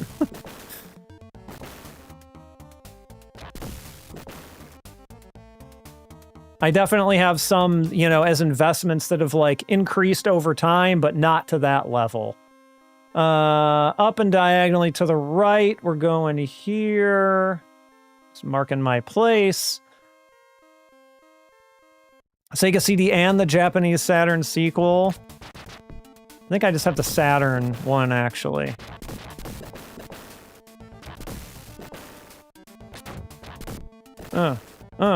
You up on that wall. Oh god. Oh god. Stop bullying me. That's why I picked OMP-kun as the bot name, yes. You found me out what I was going for. I figure what a better name for a bot than imagining it as a very small version of myself. You know how we all want robots to be.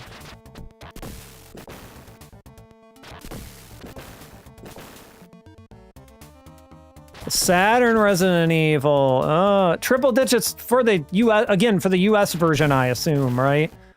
I don't think the Japanese version is anything even close to that. I think you can still get that for a very reasonable price. Next stage is to the right, diagonally down. This guy. And I have in my notes that this one is incredibly short. To the point where I'm just walking through it, apparently. Up and to the right. Oh, hold on, we got a boss here. Oh, it's Falco. Not Star Fox's Falco Lombardi, mind you. The other Falco.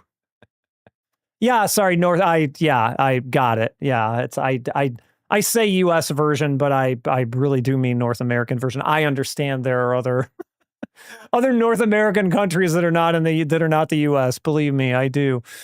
Let's see, Falco. Single jump. Okay, this is the guy who you kind of loop with jump kicks. Or at least that's how I beat him the first time. We're just kind of looping him.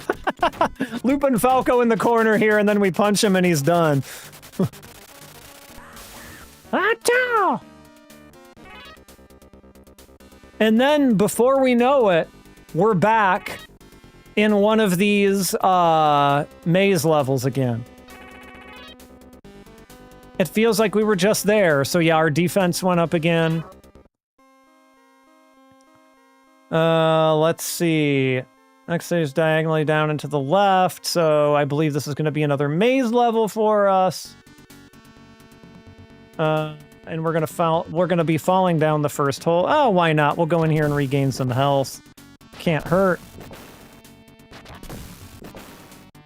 The timer stops here. Not that the timer is a big problem in this game in general, but like, your timer is locked at 99, as you can see.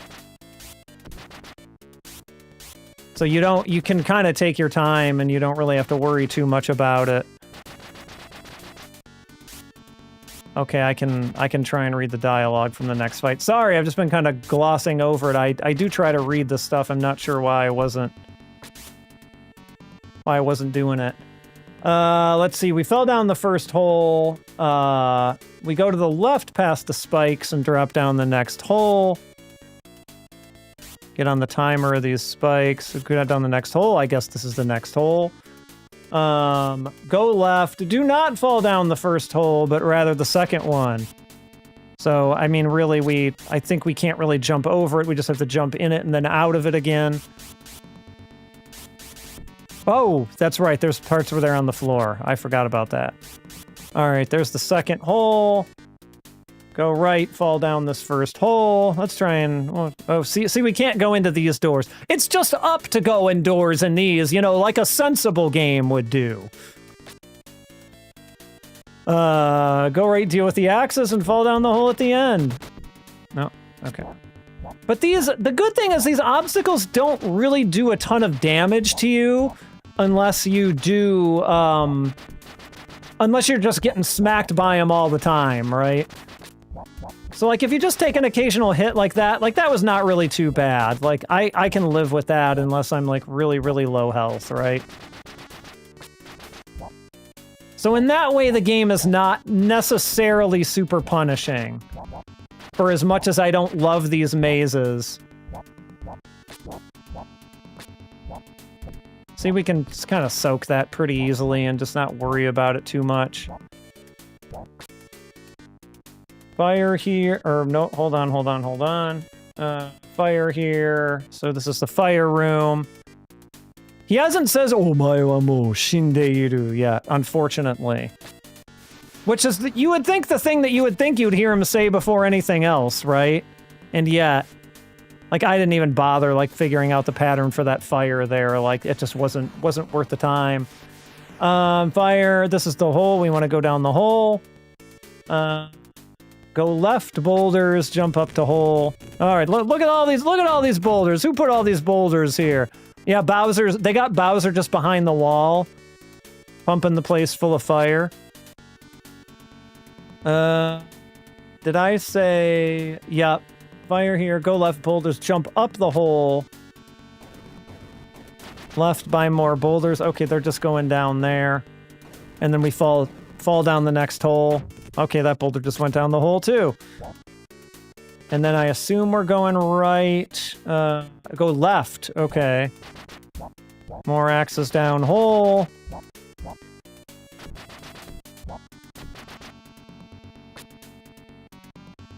And we're almost at, I believe it's Tente is at the end here. I don't remember who Tente is. Does anyone here? Maybe, but I don't.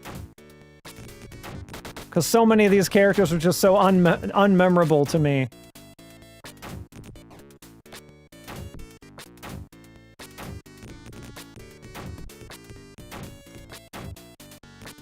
Kenshiro, jump kicking the boulders. I think those, because of their weird bounce, you're almost better off jump kicking them than you are, or jumping over them for that matter. You don't have to destroy them. Destruction is optional. And I think here's Tente. Tente, naze Bin dake sarawarete shimatta no? So why did just Bin get abducted? Ore ga iru kagiri, Rin wa shihasu, or I didn't... He's saying, as long as I'm here, as long as I'm alive, nothing will happen to Lin. Oh yeah, I forgot. Lin had a sister. Like, it's weird. It's like, okay, you just never knew anything, heard anything about that in like the first half of the story, and now Lin has a sister. Red Spectra, it's going. We played the second Famicom game. We ranked that, and now we are on to Last Battle. I thank you. I think I have a pretty decent Kenshiro voice. It's not perfect, but I'm pretty proud of it. I've worked to tune it to the point that it's gone too. But yeah, we're on the Mega Drive game, and we're into the second chapter now. I don't know if we'll play all of it, but we're gonna at least play some more of it than this. Down and to the left. Okay. And so we should have our whole health refill now. Yeah, look at all that health. Lynn's sister. It is so weird. Oh, hello. Here, sir, you're turning around on your motor. Ah! Okay. Okay, I thought he was coming back for another pass, but he wasn't. There we go. That's how we want to hit him. The actual right timing on the jump would be a good start, really. These guys I gotta back off a little bit from to get the right spacing for the punch. Yeah, essentially the rule is whenever you see a guy about ready to jump at you, like, back up a little bit. It's not gonna do anything unless he jumps to the other side of you, then just turn around and deal with him.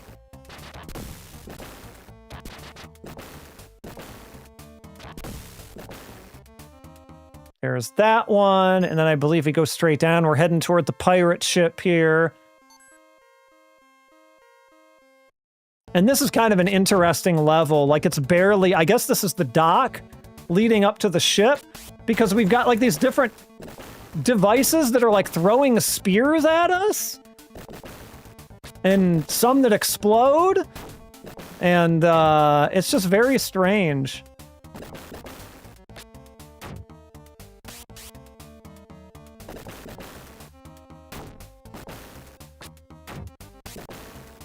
Maybe this is a thing that happened in the show and I just forgot about it or something. But... that's fine. I can soak that hit. And that is chapter 2. So now we're on to chapter 3.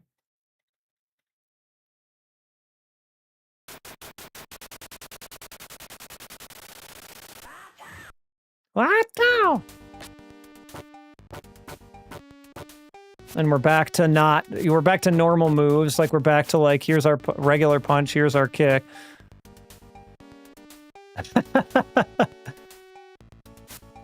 Oh, yeah, I think I'm supposed to stand and kick these guys to more easily deal with them. And these guys, honestly, I think the best thing to do is just walk up to them, but I sort of blew my timing a little bit there. And, like, you know, get them before they have a chance to get you, so to speak. I've already taken a little more damage than I would like to as a result. All right, you do your shot. There you go. All right, and this pirate, yeah, this pirate, I think it was just kind of getting up in his face and throwing a bunch of kicks at him. Yeah, there we go. And now we've basically bullied the pirate into taking us, like, across, because Rin was, like, taken to, what is it, like, the land of Ashura or whatever? And, like, suddenly, like, this fighting clan that was, like, nowhere in the first part of the second half has appeared, and they're like, ah, we're here to kill, you know, kill off the remnants of Hokuto Shinken, and, like, we're off on our own island, Ashura, and, like, we've taken Lin, and so now, Kenshiro, you have to, like, come and find us, you know? Let's see, we got the pirate, up and to the right is our next stage. Oh, is it Shachi's dad is the pirate captain? Okay, I did not remember that at all. Okay, I think we're doing more spinning kicks here. Or spinning kicks? Blades. For the spinning blades. Will come at us at some point. Sir. I was spamming that kick too much and not actually timing it. Okay, next day up and to the right, and now we're going to the right again. All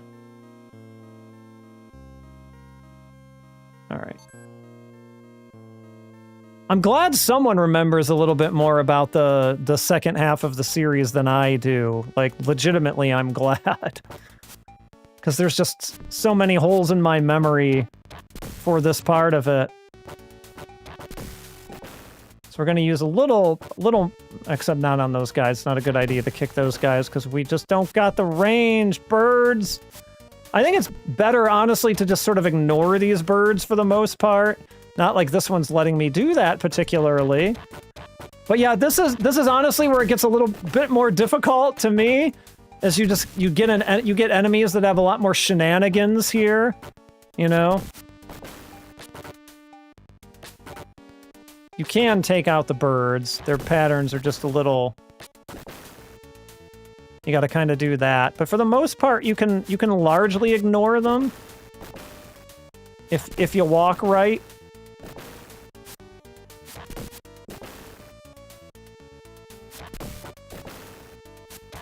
And I can never remember which ones throw the weapons and which don't.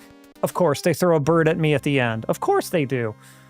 Let's see. Down to meet Falco. He and Toki left this place when they were kids and never went back. Okay. I watched it all, I swear. It was just a really long time ago, and I was so like colored by the fact that they were just trying to do the same thing again that I think I turned off a part of my brain.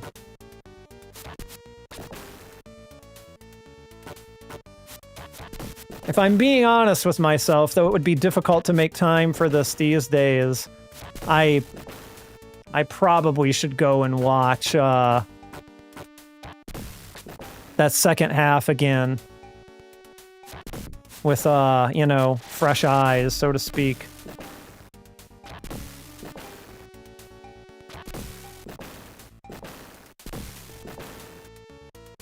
It really is just a rehash of the original.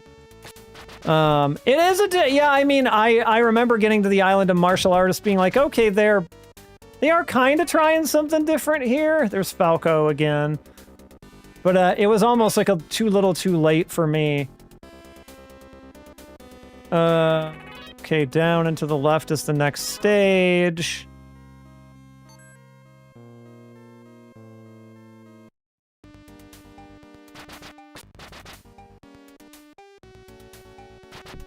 Bird. I'm just gonna ignore you. You go back that way, that's fine. Oh yeah, these guys. You gotta jump kick them. Because they're like the masters of spacing. They'll just come up and shove you, and then they'll disappear.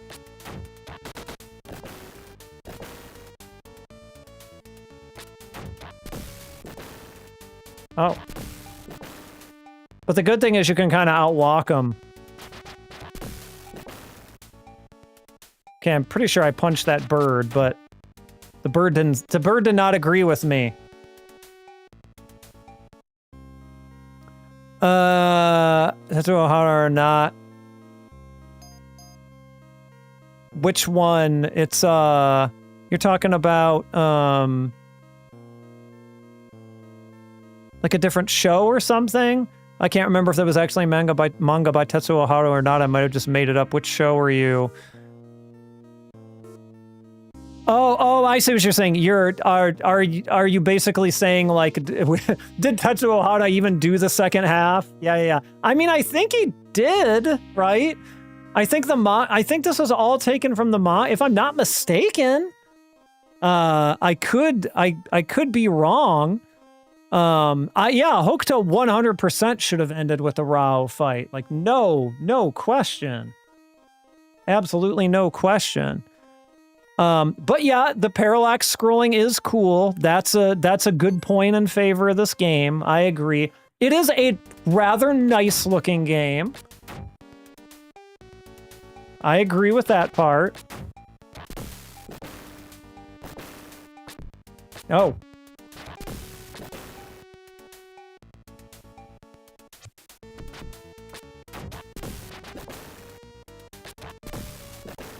Start.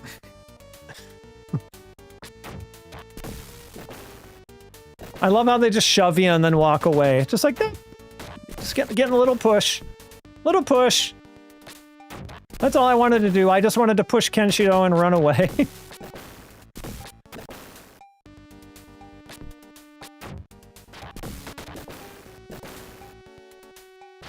Oh.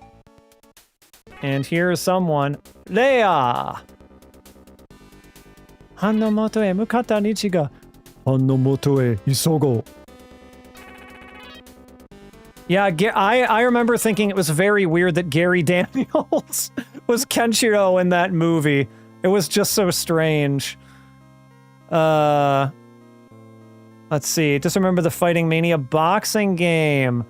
Yeah, that's a good question if it's playable in MAME, but like even if it is playable in MAME, it wouldn't be quite the same, right? Yeah, I don't know what I'm gonna do when we get to that game on our chronology here. We might have to just watch a video of it. I never got to experience it myself, but I've heard that there is an arcade in Seattle that has one. So one day I will make the pilgrimage out to give it a try, because I feel like I owe it to myself to do that. All right, we're at another boss here. Arufu. Oh, this guy. Yeah, okay. Again, his is mostly just spacing. We're just kind of hitting him in the knees. Oh, this nonsense. Yeah, you kind of want to jump out of that. He might get me, though. Especially because that's like mandatory damage as near as I can figure out. Yeah, Malcolm McDowell was the most hilarious part of that movie. Like, you put Malcolm McDowell in this movie, that's like props. Yeah, I definitely think I'm gonna lose this. My spacing's not on par here.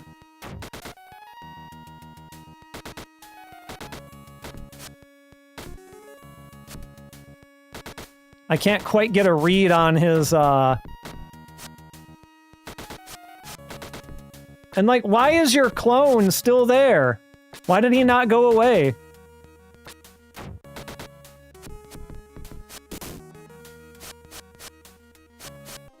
Try this one more time. We might, we've played a good bit of this, so I'm not going to beat myself up too much if this is where we go up to. But Kaio is the last boss in this.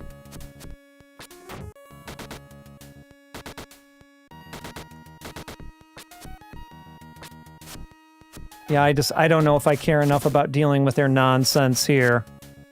All right, we kind of get the idea here, right? All right. So, oh, sorry, want to go back to, hold on, I'll do the thing again. Give me just a second. Famitsu check. All right. Right. Okay, so now that we are in the year of 1989, welcome to 1989, everyone. We've got another issue of Famitsu to look at. This is the August 4th, August something 1989. The way these files are titled is a little bit weird sometimes. And we have the more traditional cross review format here. But let's take a look at all our games first. Here's Hokuto no Ken, and it got, what did it get? It got a 5 of 5. And actually, let me zoom out a tiny bit on this just to make this a little bit easier to look at in one scroll. A 5 of 5, a 7, and a 4. And we can talk about exactly what that means in a second. But let's take a look at what else came out, right? We got Final Lap.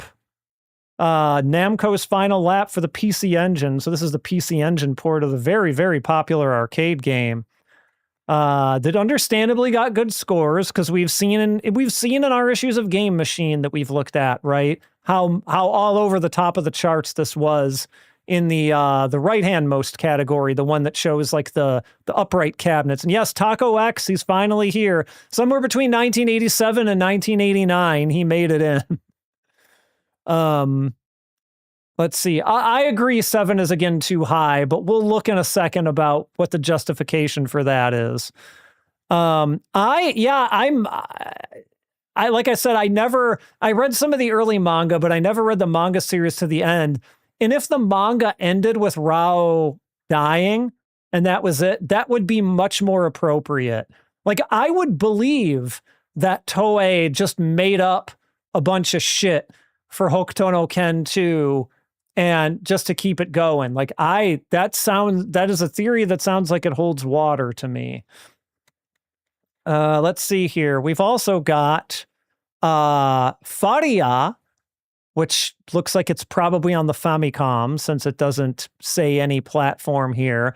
Some sort of RPG, a real-time, probably like an action RPG type deal by the looks of it. Oh, thank you. Yeah, I'm glad people like the format. There aren't many things you can do that are original on YouTube and Twitch these days for streaming video games, right? And I think this is probably about one of the only original things that's within my ability to do. So I'm glad that people like it. Sometimes when I'm playing something new, I can't do it, right? Like I can't do this for every single game that I play, but I like to do it when I can.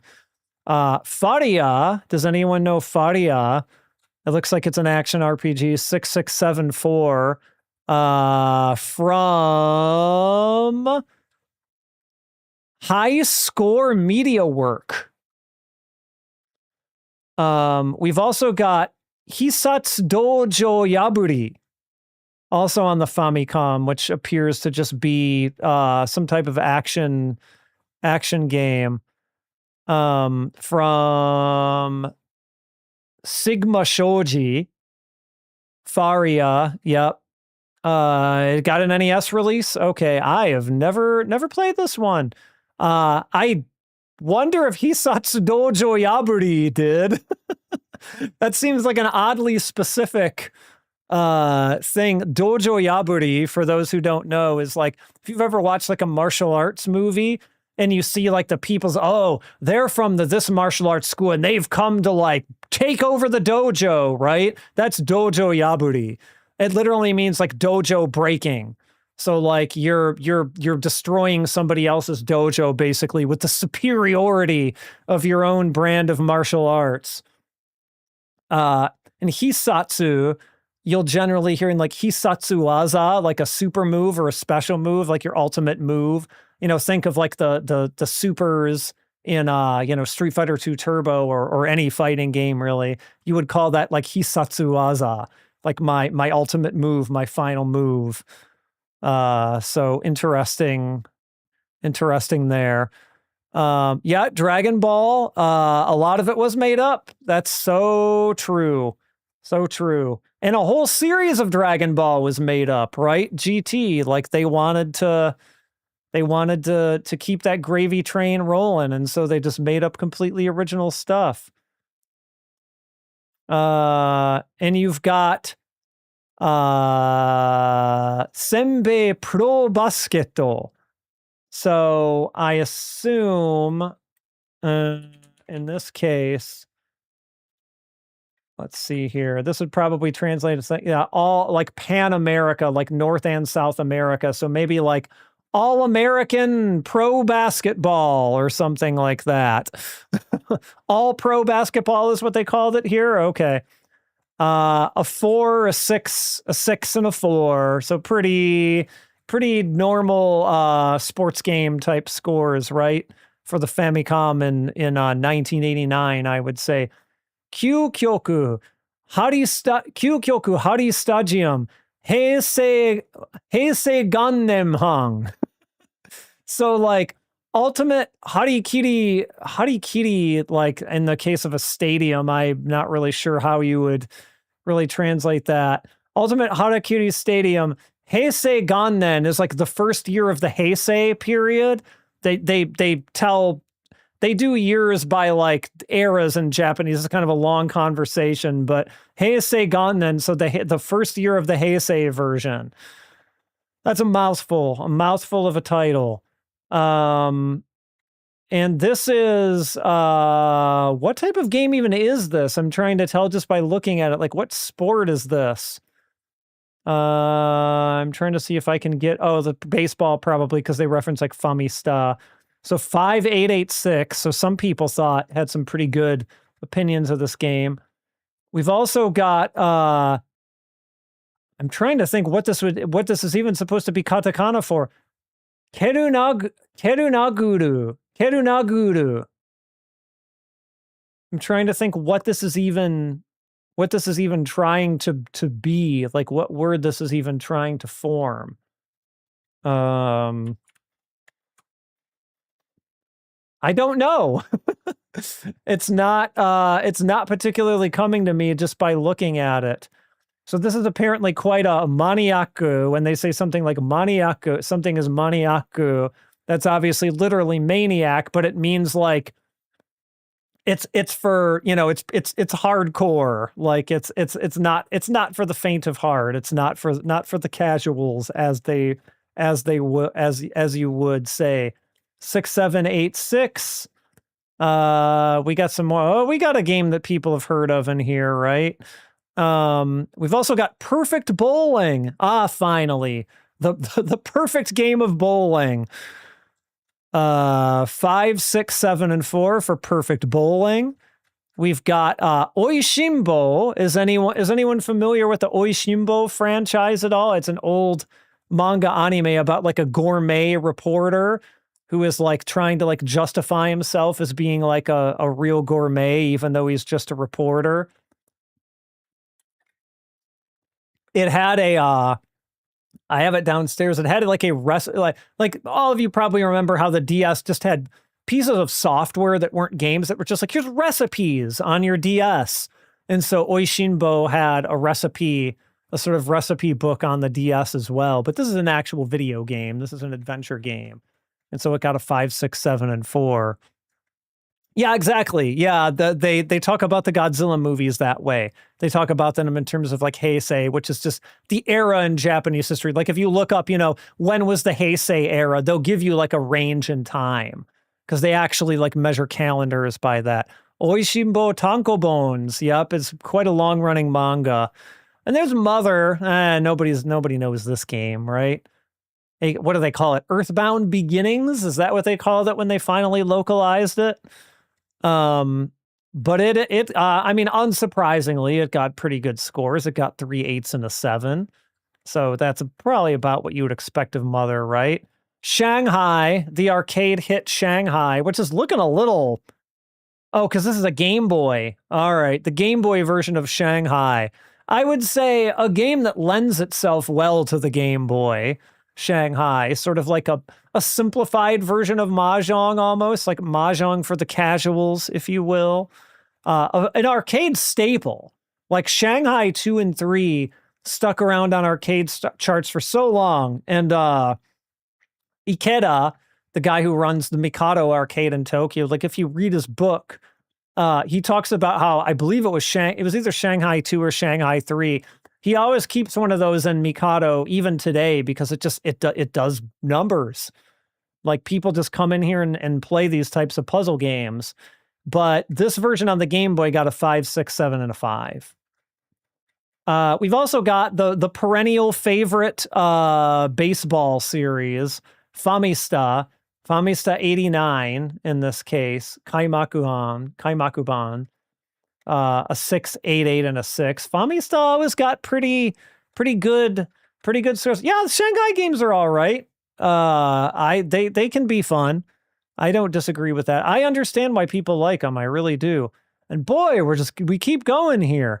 We got World Cup Soccer for the Mega Drive from Sega, and this got a 6, 7, 7, and a 6. We've got another Genesis Mega Drive favorite, that Sega version of Daima Kaimura, aka Ghouls and Ghosts. And this got an 8, 7, 8, and 8. Pretty about the reception that I thought it would get. That port, I think, is, you know, people maybe criticize it with a little bit closer of an eye now that we're in the age of emulation and we can just play like perfect, you know, arcade versions of whatever arcade game we want. But back then, like, was it arcade perfect? No, it wasn't. But it was good, right? It felt more or less like Ghouls and Ghosts. And you've also got Cosmic Wars on the Famicom from Konami. I am not familiar with this one, but it got a 5, 7, 7, and a 5. It looks like it's maybe sort of trying to ape Famicom Wars. Like, what did they call those when they finally brought those out in the West on the GBA? Advance Wars? That original series is called Famicom Wars because the original one came out on the Famicom. The first Genesis game you got at launch? Yeah, I would assume a lot of people could say that. I did not get a Genesis at launch, so I never owned a copy of this version. Yep, Sega ported. Yeah, they did all that. All that early Mega Drive Genesis stuff was all Sega in-house work. It was crazy. Also on the Famicom, we got Moedo Onisan 4663. And like Moedo in this case is like Moedo Pro Yaku. Like if you look up the word, oh, sorry, this isn't Moedo, it's Moeru. So like burning, but not literally like burning, like, oh God, he's on fire, but like burning like with passion, you know, burning with a passion inside. Like that's what it means, like Moedo Pro Yaku, like burning pro baseball. They're not setting baseball players on fire, but the players are all, you know, they're all into it, right? Cosmic Wars is a spinoff of the Gradius series? Is it really? It's definitely, they call it a simulation type game, but what does it have? Like the Vic Viper in there or something like that? Is that how that goes? Circus Caper is a re-edited Moeru Onisan game. Wow. I'm learning quite a bit. Kaimon Daisung Yakubu. Kaimon in this case, not Kaimono. Yeah, opening the gate. So I don't like opening the gate. It's the third baseball club. So from Bandai. This might be is this an anime? Yeah, shonen manga. Yeah. So this is like a manga adaptation of probably a baseball manga.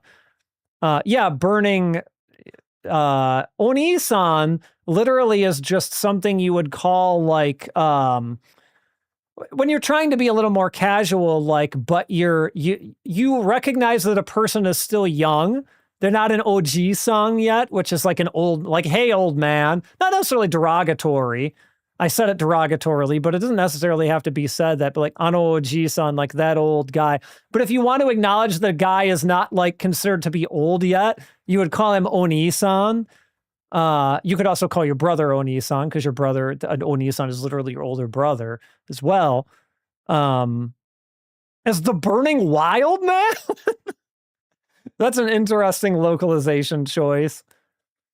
Let's see, do we got more still, or are we at the end here? Let's see. Oh my God, it just keeps going. Hold on, I gotta take a drink of water. I think this is the last page though.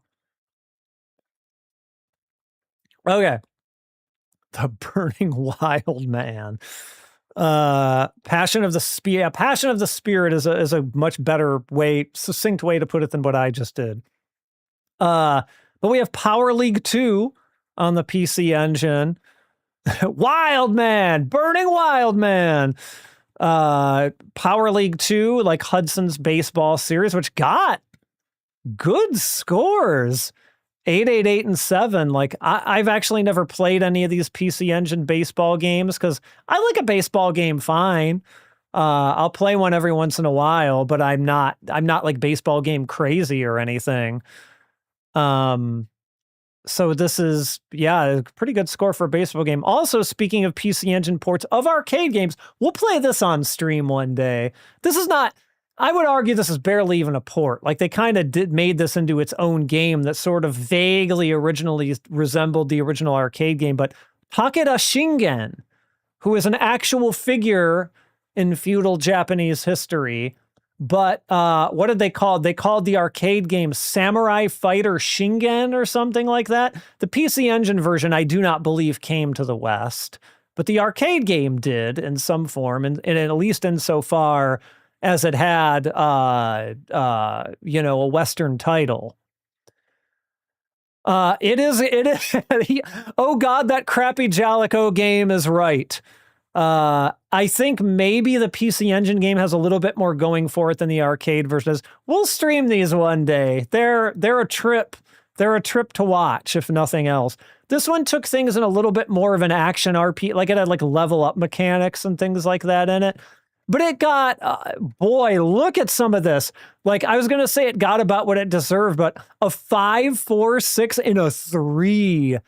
I don't know if it is 3, but it might. It's not great. Like neither one of these versions is great. Yeah, giving it a 6 is insane behavior, but I feel like giving it a 3 is also maybe a little harsh. Yeah, Jalico beat 'em ups. I'll take a rushing beat too. Oh, hands down. Like I think rushing beat is its own brand of weird and kind of yeah. A 4 is probably about right for this game. I agree. Also on the PC Engine, we've got Break In, which is clearly a side pocket esque pool game. Which got an 8, a 6, an 8, and an 8. Wow.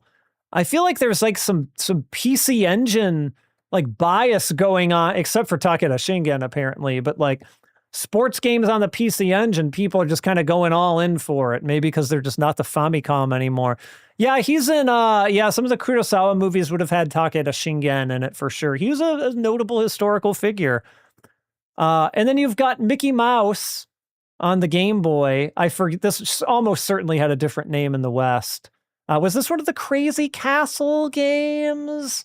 Was this one of those ones that got like characters changed, or was this like a Bugs Bunny Crazy Castle or something like that? I feel like I heard a Jeremy Parrish video some years ago where he explained this, and it's already left my mind. But it got a 4, a 5, a 7, and a 5. Someone gave this a 7. Again, it's like we've got this one person who's giving these like outlandishly good scores. And I feel like this is Morishita Mariko, but we'll go back up and look here.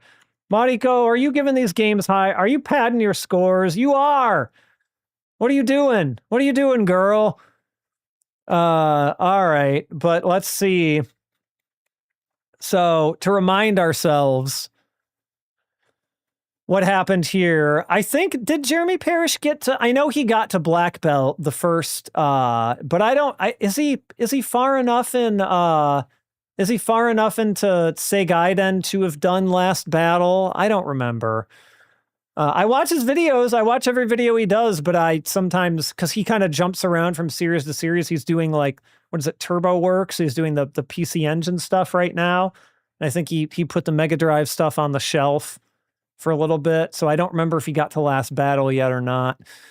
Let's see. So we got 5, 5, 7, and 4. And again, Morishita Mariko just like padding everything, right? I understand why he does it the way he does it, because he doesn't want to plow, like they're all very long series, right? He's going to be doing any one of them for a while. And so he doesn't want to like, probably he doesn't want to burn out himself, but also he doesn't want to get people like, all you do is NES games or all you do is Genesis games or whatever. Like he wants to kind of keep some variety going. Like I get it. I would too. I think I would too. Yeah. Okay, so we gotta see what the 7's all about here, right? I'm gonna zoom in a little bit more on this so I can read it a little bit easier. 7 stands out big time. So Morishita Mariko says the character sprites are very large. True. And it's a game that is very fun because of the impactful battle scenes. I don't know if they're impactful, but okay, sure, fine. We'll say fine. That's subjective anyway, right? Like, okay, whatever. The way Kenshiro attacks are you know, the fact that Kenshiro attacks with his bare fist, which of course is what he does in the source material, maybe Mariko knows that and maybe she doesn't, are very manly. But it's weird, also weird that you would be so kind to this game if you didn't know the original source material, right? So who knows? Let's see here. Where did I leave off? Yes, there we go. Okay.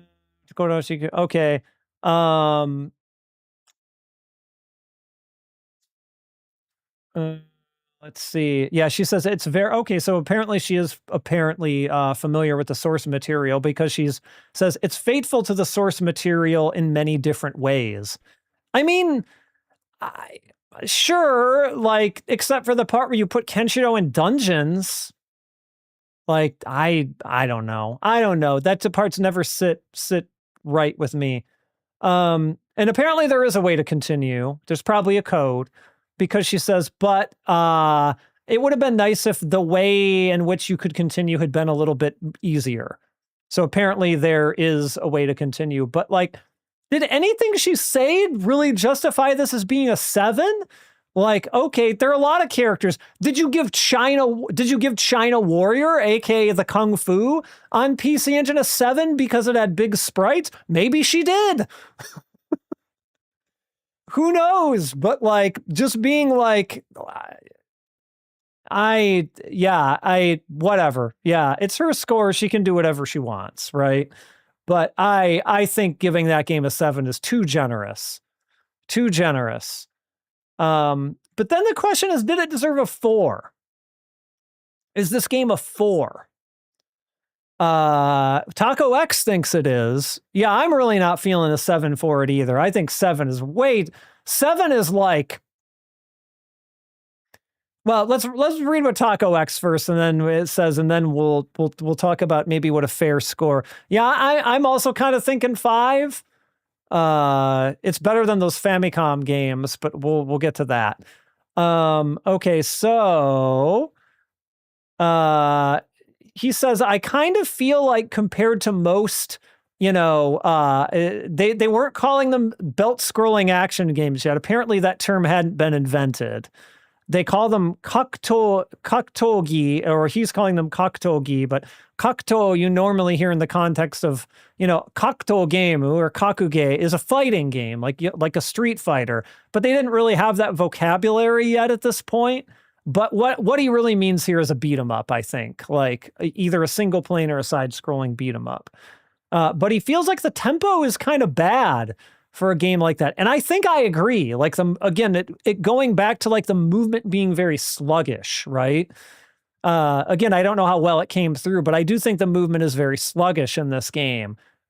And the movement felt better in the Mark III game. The movement felt better in the Master System game. It was a little simple, but Kenshiro moved at a little bit better of a pace in that one.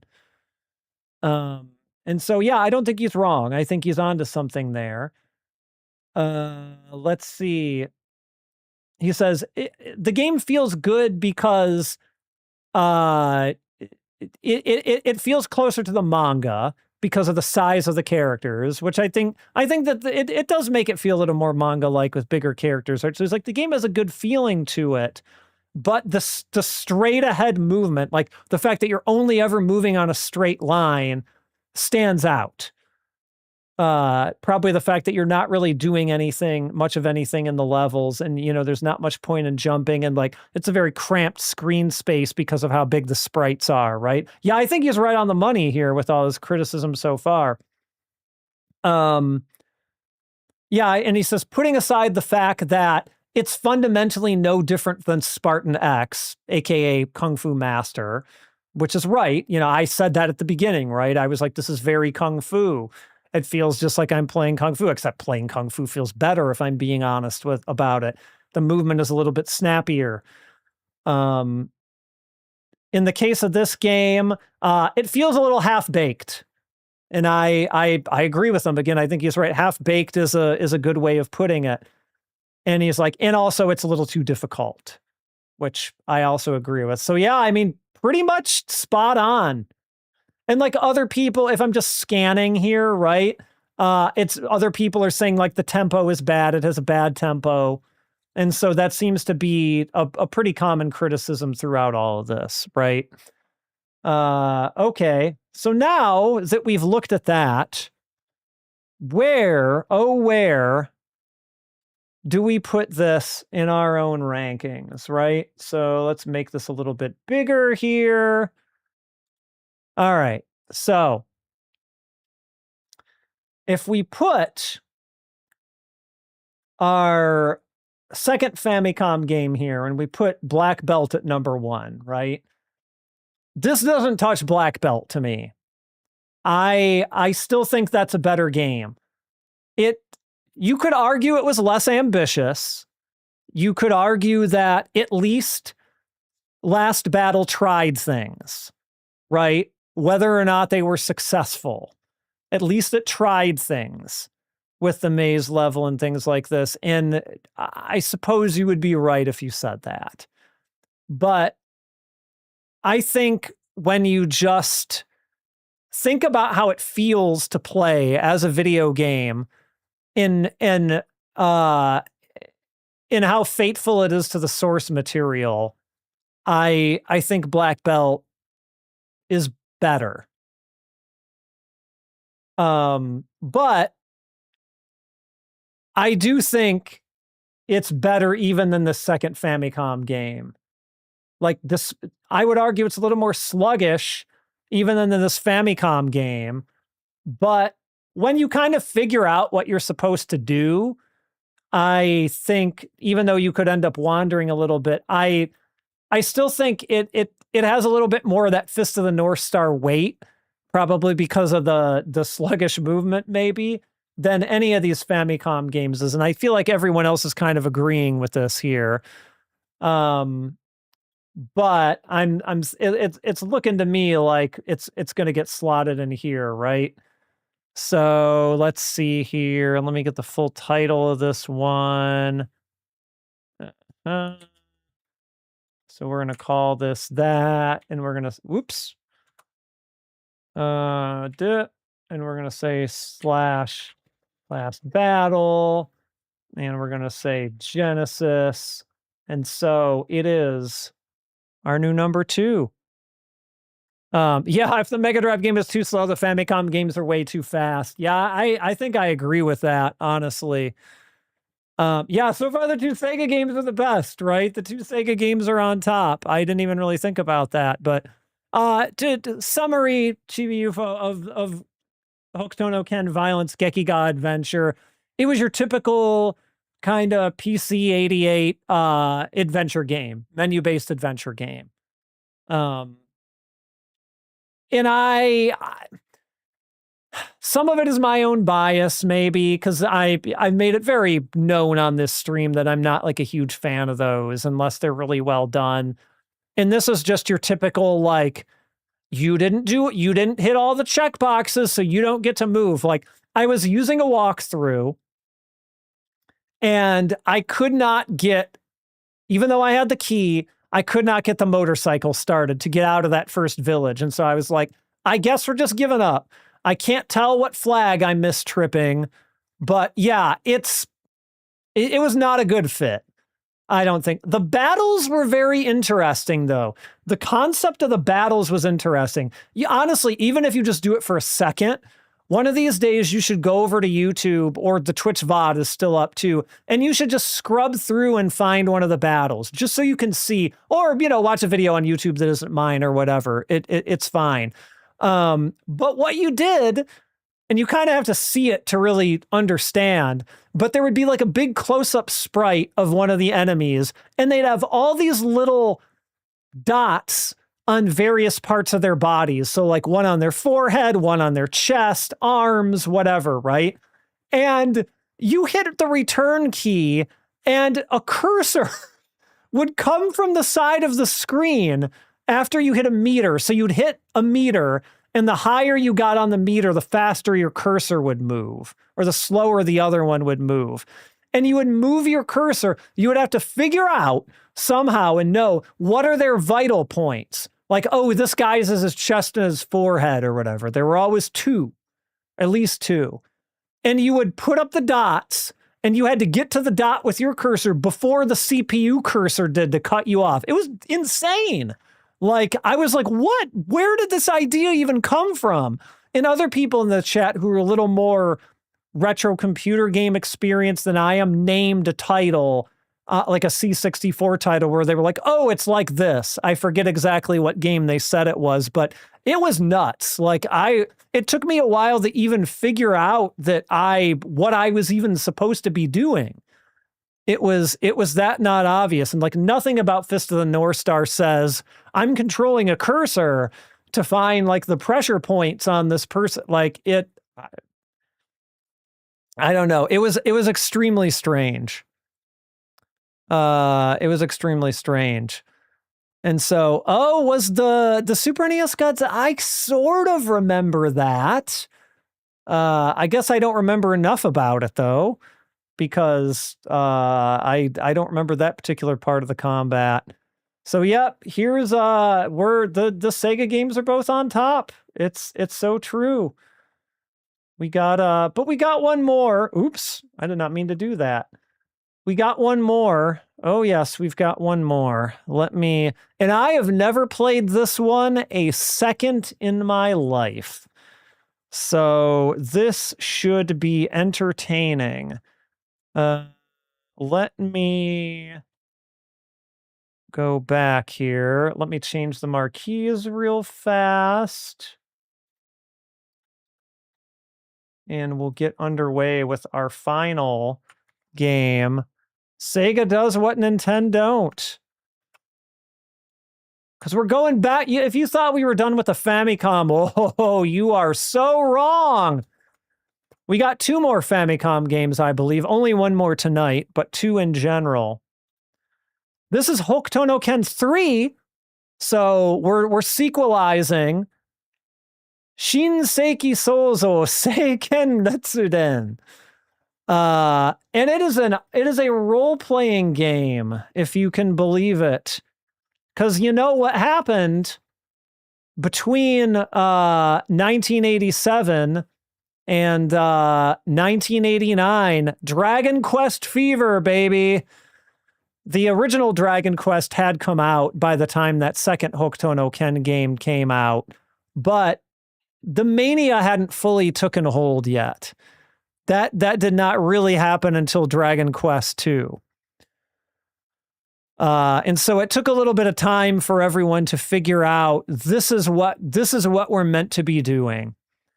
And I cannot promise you I will translate every line of dialogue in this, especially because in this point they would have all been written in hiragana, which is shockingly hard to read when you're used to reading them in kanji. So forgive me if I don't translate everything, but we'll do our best. The soothing sounds of the Famicom. Oh yeah, I mean everybody loves Dragon Quest, right? Like it was a staple by this point. It continues to be a staple. Oh, I thought we were going to hit a crescendo. Are we? Is this song going anywhere? Okay. Okay.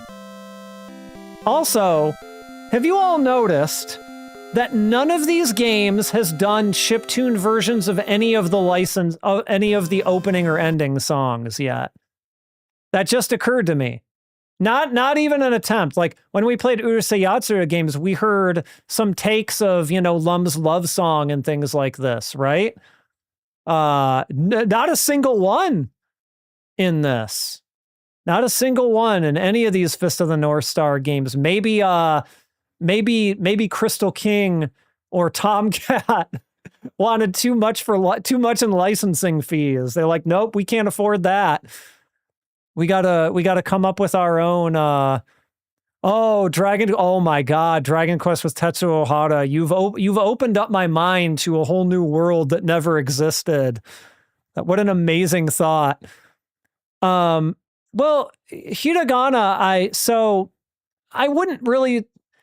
I mean, I'm not too much into Japanese, language history and etymology and things like that, but. I'm not really super familiar with the history of hiragana or katakana, but I mean, they're syllabic alphabets, right? So they just represent the full set of syllables that exist in the Japanese language. And one character represents one syllable, unlike kanji, where, a character represents sometimes multiple syllables or sometimes an entire word, right? And so you're really just learning different things. But the Famicom, because of its resolution, its lower resolution, would often not even attempt kanji. They didn't feel that people would be able to read them properly, especially on the small TV screens of that day, right? You know, nobody had big TVs in like the 80s, at least not most people. And so they were like, oh, no one will be able to tell what this kanji is with these low resolution characters. Now, when we got to the Super Famicom, you saw more games with kanji in it because the resolution was higher, right? And so you saw more of it then, but you still see hiragana and katakana as like loan words and particles and things like that. But the reason it's harder to parse is because when you have kanji in hiragana, you can tell, oh, this is the particle, this is the word at a glance. That's much harder to do, and it takes a lot longer time to parse when you get used to kanji, because you aren't sure right away like where the word begins and where the word ends and where the particle begins. That's my somewhat brief explanation of why it's difficult. Tetsuo was actually, he was a student with Rumiko Takahashi in an art school run by the creator of Lone Wolf and Cub. Oh my gosh, wow. All right, this is an RPG. Here's our save file. It's our travel journey, or our journey log, as they call it. We'll go ahead and just use the first slot here. So for the message speed, we can have fast, slow, or normal. Let's do normal, even though I probably should do fast. And we'll just do the normal thing that I always do for these. Let's see, where's what I'm looking for at here. Even though I know this is not the correct kanaization, that's actually short for 1 million power. I messed it up one day and it just kind of stuck. Do you even have the ability to do po? Oh, I guess maybe that's what the period over there is. So we take bo and we make it this with the period, even though, you know what, that's going to be close enough. That's gonna do it. Let's see. How do I go down? Wait. Hold on. What? Hold on. How do I get back down to Owaru to, like, enter this?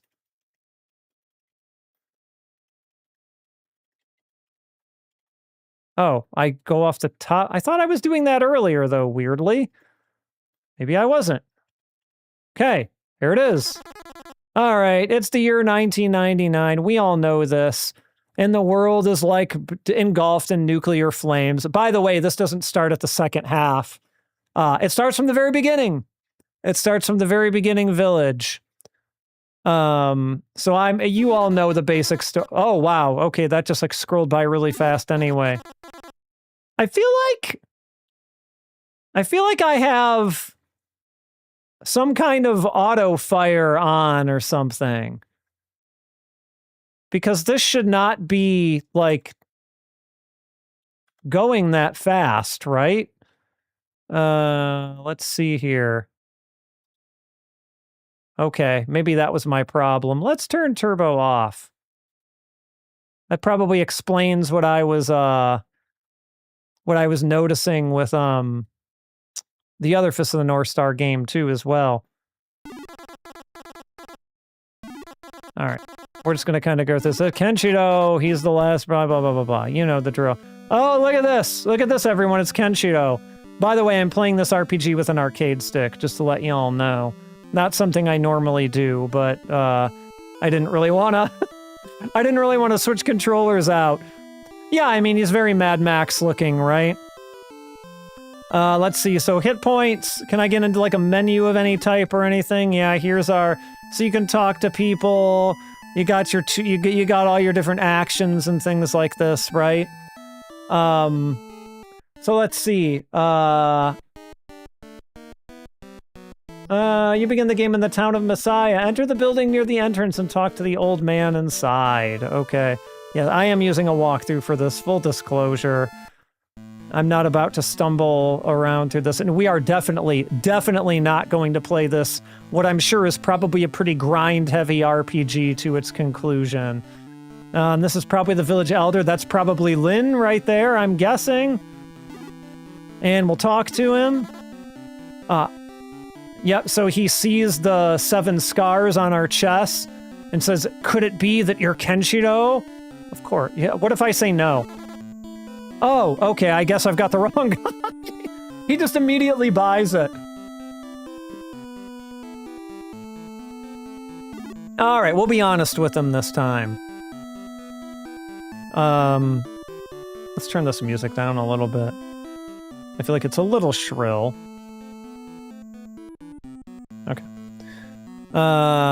Oh yeah, I mean, so many, like, this whole aesthetic just came directly out of Mad Max, right? Like, we wouldn't have Fist of the North Star without Mad Max. There's no arguing that.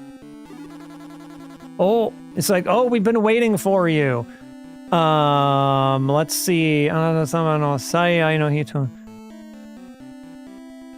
Okay, so, hold on, let me get the full context for this. Oh, that just scrolls it right off the screen. So he's telling us about Yuria. Yuria. That's my impression of Kenshiro saying Yuria, which he says so many times during the series. So he's basically saying that Yuria has been kidnapped and is in Southern Cross.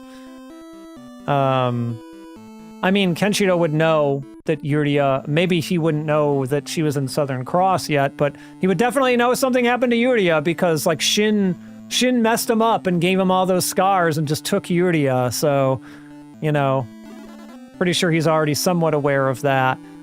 And yeah, he's saying, like, please save Yuria. Like, again, you probably don't need to tell Kenshiro that. Like, that's all he is thinking about. All right, let's talk to who I'm sure is Lin here. Yeah, watashi wa Rin. Let's see. It's like she's been, you know, traveling all the roads all over here since she was a kid, so she knows the area very well. Let's see. So will you take me on your journey with you? We'll take you, Lin. So I guess Lin is going to be one of my party members. Yeah, he knows who took her, right? Yeah. Okay, so let's go. Oh, Lin's joined us. And so now we know, we learned Minorin. Oh, okay. And so now I guess, what if we go, we can look at, like, people's, okay, so these are, like, some of Kenshiro's, I think, like, fighting techniques. Tairetsu. And so, wait, what? Oh, Tairetsu is order. Okay, my bad. Yeah, that makes sense. Again, them not being kanji is not amazing. I think we want to put Ken and then, no. 1, we want Ken. 2, we want Rin, right? And I think Nin is sort of like the magic user in this, if I'm not correct, or if I'm not mistaken. I believe she's a healer. Let's see here. So, we've got Lin. Oh, you learn the location of Minori, so you can just use Ido, which is sort of move. This is like the command that is often used in, like, adventure games and stuff when you want to move to another thing. To warp there anytime. But there's more to do in Messiah first. Okay, that's a location. All right. Talk to the kid in the upper left center of town. I bet I know who this is going to be.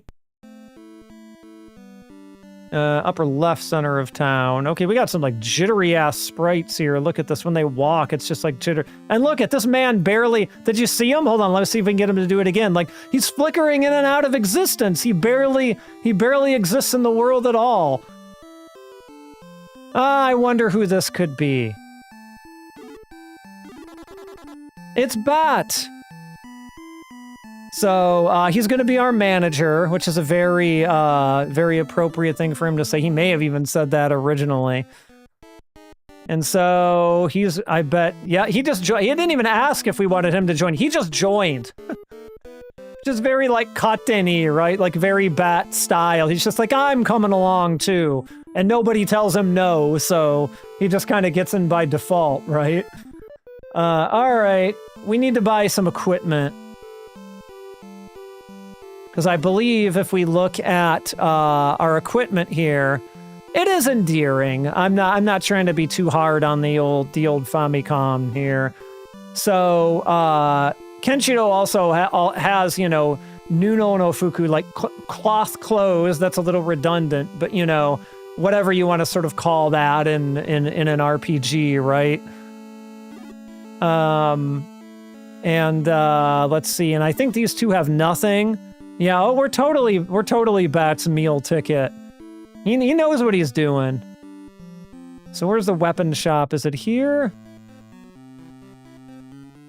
I love how tiny they are compared to Kenshiro, which is also very accurate, right? I don't feel like this is the weapon shop.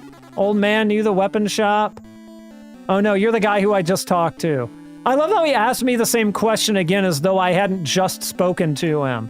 It's like, you're Kenshiro? Nope. Oh. Okay. So that's the inn. We all know what the inn is for. I guess the building with the money sign above it might be the weapon shop.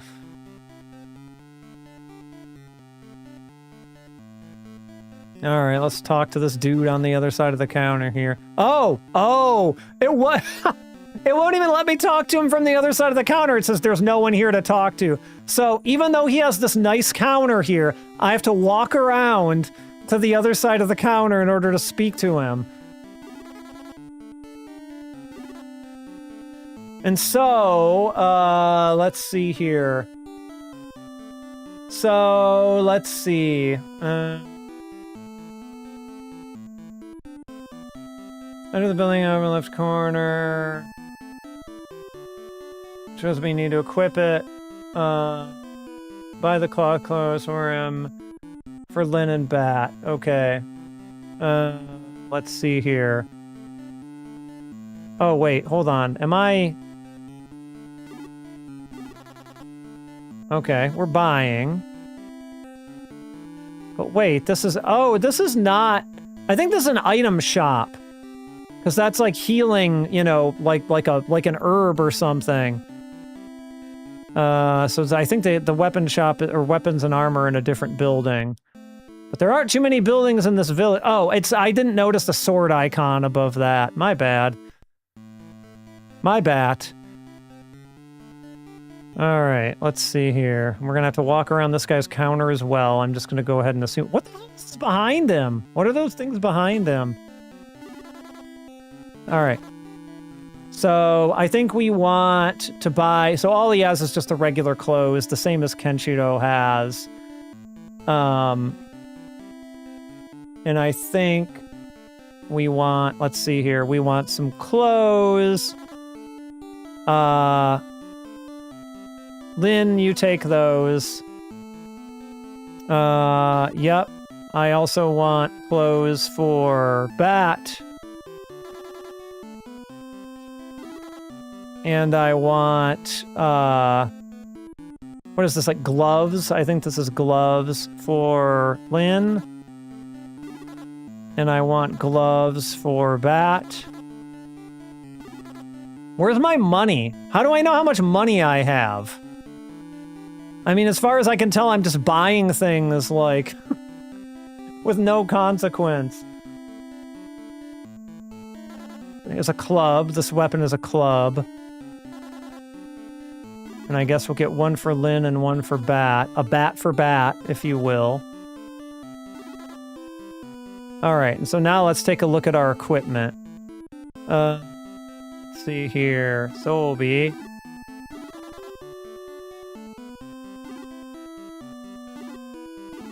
Oh, and we hadn't actually equipped Kenshiro's clothes that he had on him, so it's a good thing we did that. So Kenshiro's is all equipped now. You can see the little E's there. And we need to equip all this stuff. And I can't just do it all in one go. I have to menu in every single time and equip all of it. Which, that's a very of-the-era thing to happen, right? So there's there's her Bat. And here's equipment for Bat. Not Bat the object, but Bat the person. All right, and now we're all equipped. So you know what? We're just going to go ahead and make ourselves a little save state here, just in case. Yeah, I am using a walkthrough to be fair, but they don't mention weapons for Kenshiro, which tracks, right? Yeah, he did sometimes have one, but like, the only weapon that they had was a club. And so I don't think Kenshiro is the type of guy who's going to be using a club, right? Call me crazy. Any close shoulder pads for Lin? All right, and so now we can move to this other Minori, this other city. Okay, so now we're just straight up in a new town. All right.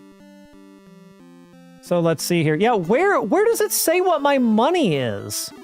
Like, I did not see it anywhere. It's got to say it somewhere, right?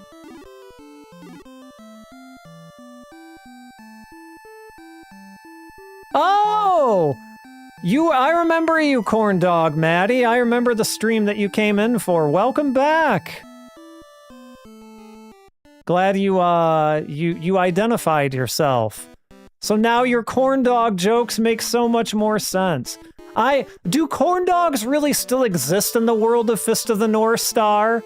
I feel like they don't. I feel like the corn dog has not lived on and been preserved. in the world of Hokuto no Ken. So let's see. I think we got to find the village elder here in this village as well.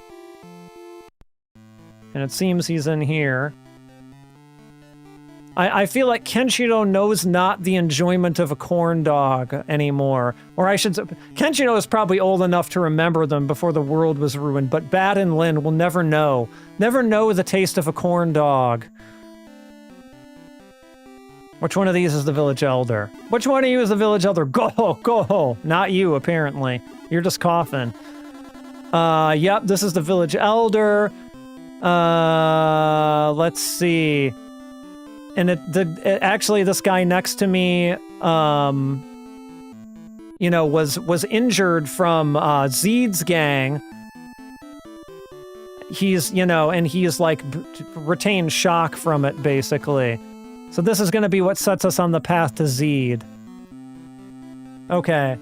So, let's see. Received the shock from Zeed and is unable to communicate. So kind of like Lin, right? There's like trauma has like shocked him or whatever.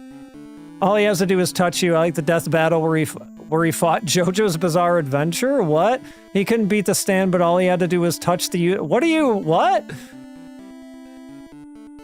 When did he fight? When did he fight anyone from JoJo? What manner of mixed media was this? Okay, the girl on the left side of town says Zeed. So this is all the lead up to Zeed, where of course he was the first, you know, big bad, for as much of a big bad as he ever even was, right? Like, Zeed got taken down in like no time flat. Yep. Okay. Let's see, what else do we need to do here before we go on to Zeed, because I think we're pretty close. Go far to the south from town and start engaging in battles. And okay, so we just need to do some grinding, basically, because Zeed's base is to the southeast. I will have to look it up, because if there's a thing, whether unofficial or official, where he fought anyone from JoJo... yeah, here, Zeed's base is, yep, to the southeast from here. Alright, now that they're actually letting me through. Alright, let's do a little bit of grinding. We'll try and keep this as interesting. Okay, so am I, like, out in the world now? Because if so, this is a crazy low encounter. Oh, there we go. Alright, so here's our battle screen, right? This seems to be like a regular run. I like these sprites, actually. I think these are pretty good. The battle sprites are pretty good. And yeah, time to go punch some slimes. Yeah, this man, this post-apocalyptic man is our equivalent of a slime. Okay, so, let's see here. Medical, so we've got some different things here. This is just our standard kind of like battle command. But then I think you have different Olgi. So like Olgi, how would you translate Olgi? Go to oldjisho.org here. Like a secret technique, basically. So like is, you know, Hyakuretsuken and things like this, which apparently I have none of right now. So using those is kind of meaningless. Hiko is another type of special move. So right now, I probably just need to gain levels. We're punching him, Chibi UFO. We're punching. Is this a cute-looking slime? Does this look like a cute-looking slime to you? I think not. It's a post-apocalyptic thug.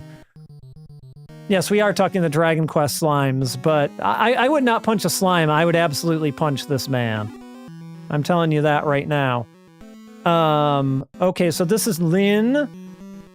So she has some unique Kaihi, I believe is like avoid, which might be like running away in the context of this game.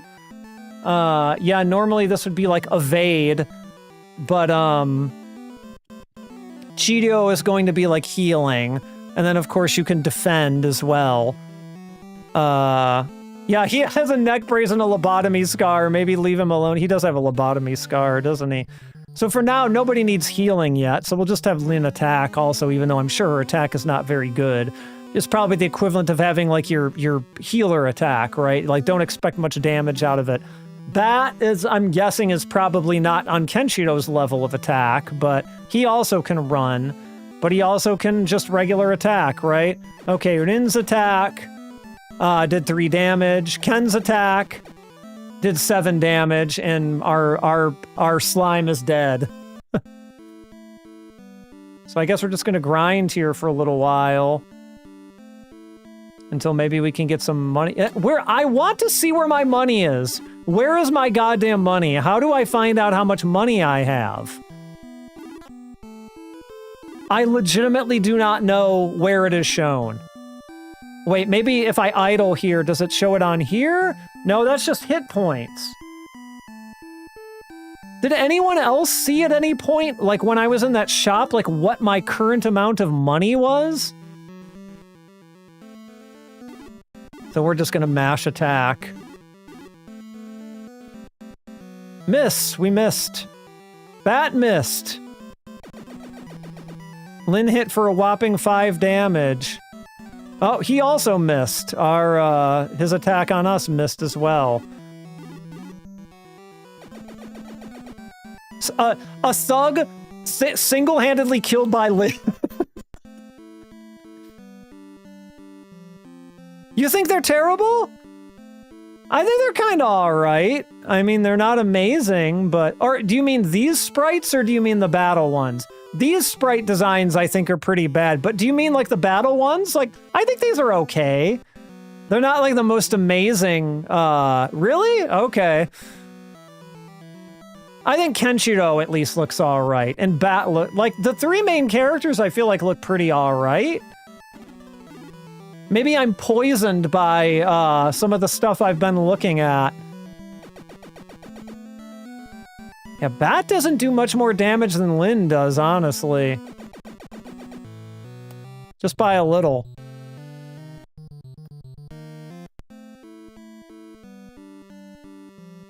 Let's see if we... Is it just gonna be these guys in this intro area, I wonder, or do we get any real kind of, like, enemy variety at all? One moment. I'm just trying to see if they have, like, a recommendation for, like, the transition effect. It's very time-consuming. And, like, it's kind of weird how not terrible this encounter rate is for an RPG of this time, right? That's the thing that's actually striking me the most. Oh, you think Lin's like, Ken is great? Yeah, it's a little grating. Like, look at how long it's taking me to get into a battle. If this was Dragon Quest 1 or almost any other RPG of this time, I would have been in so many battles by now, right?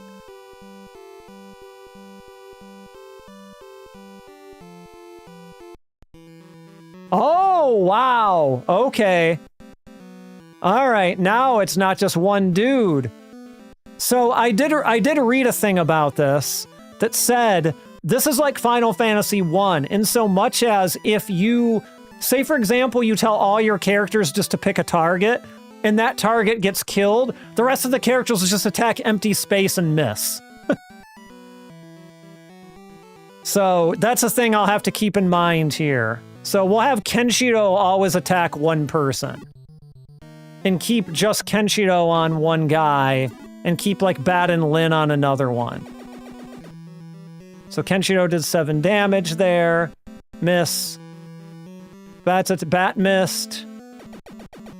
Okay, so Kenshiro got hit for 1 damage. Not too bad. Bat got hit for 2. So I don't think we need to have Lin heal anybody yet. I don't think we're in any kind of trouble yet. 4 damage to Ken. I still think we're probably okay to push it a little bit more. So Ken, I'm actually gonna have attack someone new. And then I'm gonna have Lin and Bat. Like maybe Lin on that guy and Bat on this guy, just in case that guy is on like death's door. Oh, Bat missed anyway, so it doesn't even really matter. All right, good. I made a good choice there. Lin did 7 damage. Holy. Lin doing like Kenshiro caliber damage there. All right, only 1 damage to Ken. That wasn't too bad. Lin is carrying us through this. All right, Ken, you attack this guy, because I don't think he's taken any damage from anyone yet. Lin, you attack him. Bat, you attack him, because you two will finish him off between the two of you. Oh, they attack Lin. Oh no, they're trying to take out Lin. If I'm not wrong, oh, see, Bat attacked nothing. So that's proof of, yeah, step your game up, Kenshiro, seriously. What are you doing, man? I'm not gonna heal anybody just yet. We're just gonna try and take this guy out. Alright. This should give us some good experience, I would think. Oh, Ken got a level. And these are all his stats going up. And boy, he's got a lot of stats. Holy cow. And I think he learned some stuff. He learned some techniques. Lin got levels, and I'm sure Bat's gonna get a level too.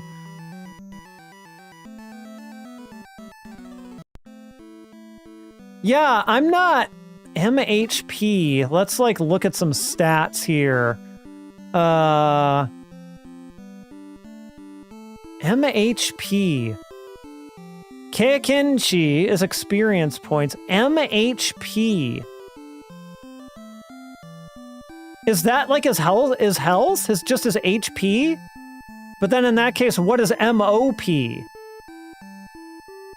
Oh, MHP, maximum HP.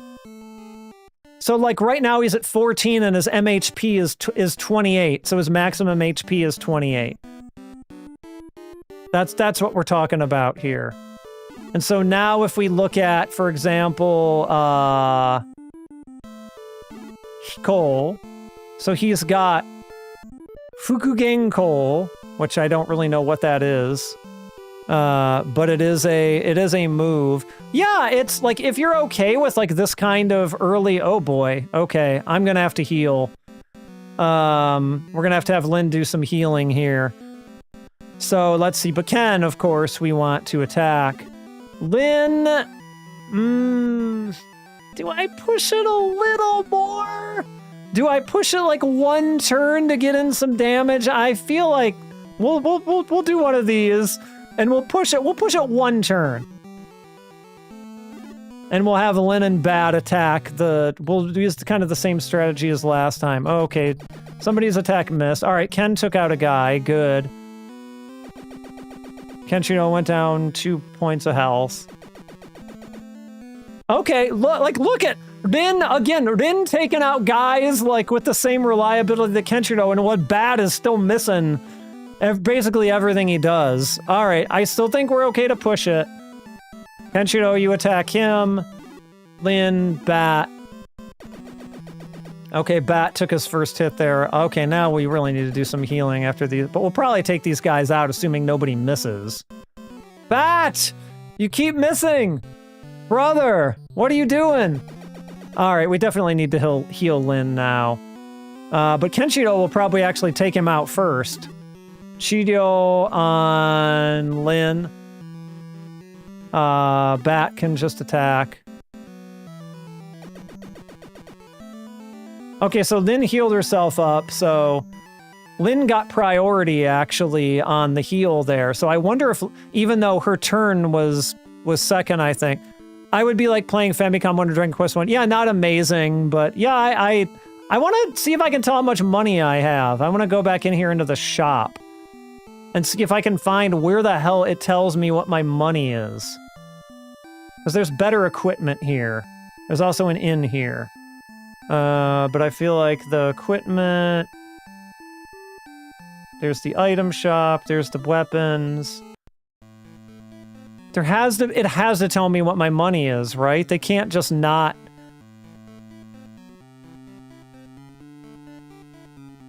let's see. Talk.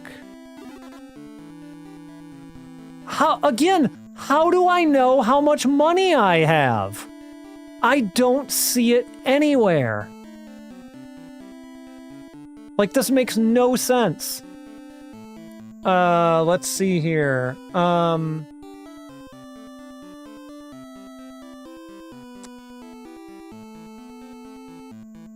mean, I guess we can just upgrade our equipment in general, right? Yeah, I don't, unless I'm being really dumb and missing it. I don't know how they would just be hiding it like this, so I guess I'm just gonna say leather clothes, which are clearly going to be an upgrade, right? Like, what if I buy one of those for Lynn, since she's the weakest? And what if I say, give me the leather gloves? Okay, now it's telling me I don't have enough money, but how do I know how much money I have? What are you doing, game? All right, so Lynn is gonna equip the leather clothes, and then we're gonna sell for probably pittance her clothes. Let's see here. Or I can't do it? Oh, wait, hold on. Can I not sell things? Oh, I don't have an option to sell. I only have an option to buy. So you just can't sell your equipment. Interesting. You have that old equipment forever. Maybe Kenshiro's... Yeah, oh, Bat definitely handles the finances, for sure. You know that's how it goes. You know that's how it goes. Alright, I wonder... Let's maybe grind out a little bit more to at least get some, stuff for the other weaker characters here that aren't Kenshiro. I still can't believe that it doesn't show the money anywhere. That can't be, right? It can't be. Did they, like, shove it somewhere on the stats screen? Yeah, the soundtrack is very dour. It's kind of dirgy. But honestly, the soundtrack in that Mega Drive game, at least the map screen in the Mega Drive game, was kind of dirgy too. And it's funny because if you look at the music of Fist of the North Star, like the anime, it has an amazing soundtrack, right? Like, there's nothing dour about it. Yeah, Kenshiro helps, like, Kenshiro is doing us all is doing all these villagers a great service of, like, beating up these dudes. So, like, isn't that enough? Oh, okay, there is a weird encounter rate thing. Where, like, I took a step and it just happened. Yeah, Lynn is also fully healed. The others are not fully healed. But maybe I should. So yeah, if we do like that and we do heal with Lynn, like we'll do a heal on Bat. To see what his max HP... Okay, the heal doesn't always come first. Bat got another level. Yeah, the NES sound is not always great. That much is... Okay, now something happened to the encounter rate where it just, like, went off the charts. What's going on?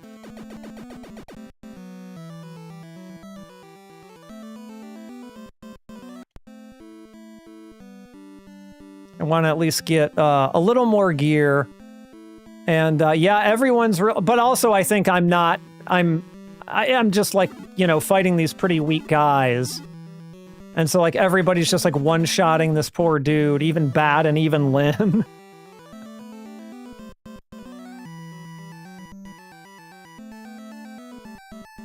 But I at least want to show us, you know, let's at least get as far as like beating Zeed.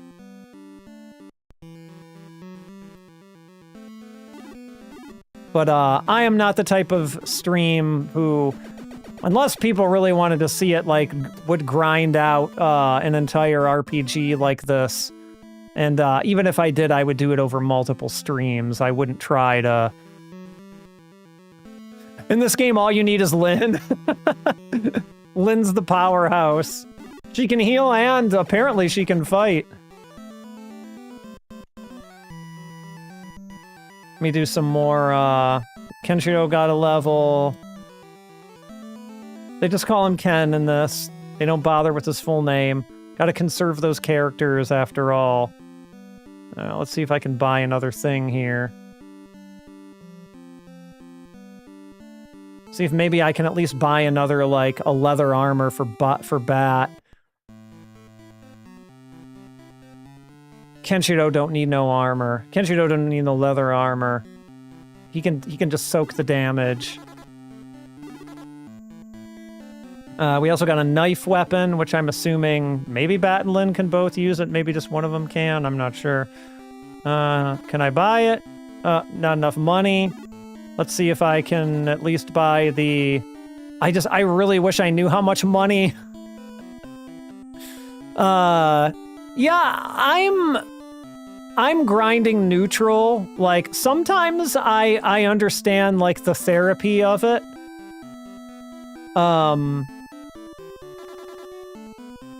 But also I feel like a stream watching me grind is not the best way necessarily for y'all to spend your time.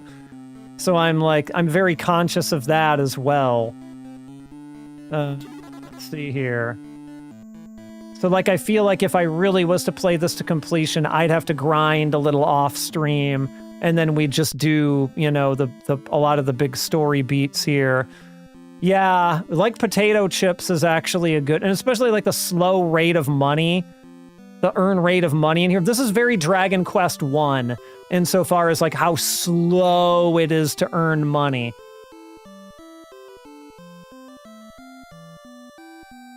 That's kind of the thing, right? So southeast, Zeed is going to be somewhere down here. Yeah, I would have to put on like music or an audiobook as well. That would that's how I used to do it back in the day. I used to just put on music and go to it. I don't know if I'm going too far for Zeed, or it's still these same guys ultimately, so I don't think I've wandered into like any sort of dangerous territory or anything like that. Actually, we should heal. Maybe Bat will actually get healed. Yeah, watching someone grind, seems not great. I don't know. So Bat's HP is up at 21 now. We should probably heal Kenshiro, I guess, if he even... Bat'll probably kill this guy, though. Oh, maybe he won't. Alright, so Ken's only got a little bit more max HP than Bat does. Jesus. Oh, yeah, oh, this must be Zeed's base. Oh yeah, I mean, that's where Dragon Quest got its, you know, inspiration from, right? So yeah, absolutely. That's where all of this came from. Yeah, I mean, I want to show everything, right? Whether it's fun and engaging or not, because it is just fun to see how these games evolved with the trends. And these are definitely evolving with the trends, right? They went from action games to RPGs because Dragon Quest Mania, right? Alright, so I guess somehow I get into Zeed's base. Probably gotta walk around here. My first time playing an RPG with a arcade stick. It's not that weird, actually. I got used to it pretty quickly. It's not like you're doing that much movement in an RPG. Yeah, I think when I get to Lost Paradise, I think people will have, you know, and I will have much more tolerance for grinding because it's not just menuing, you know. It's actually fighting dudes. So I think that'll be like that. If people are interested in it when I get there, I will actually consider playing that one to completion on stream, but it all depends on what people are down for. And we'll be most of the way through the list by that point. Like, there have not been that many Fist of the North Star games. Oh yeah, I'll do the fighting game.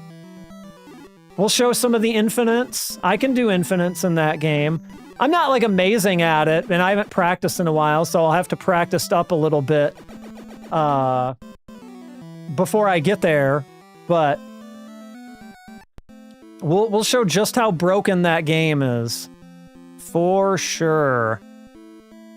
Alright, this is probably Zeed's base. Let's see here. Something no other channel is doing now. Oh, I really appreciate that. Thank you.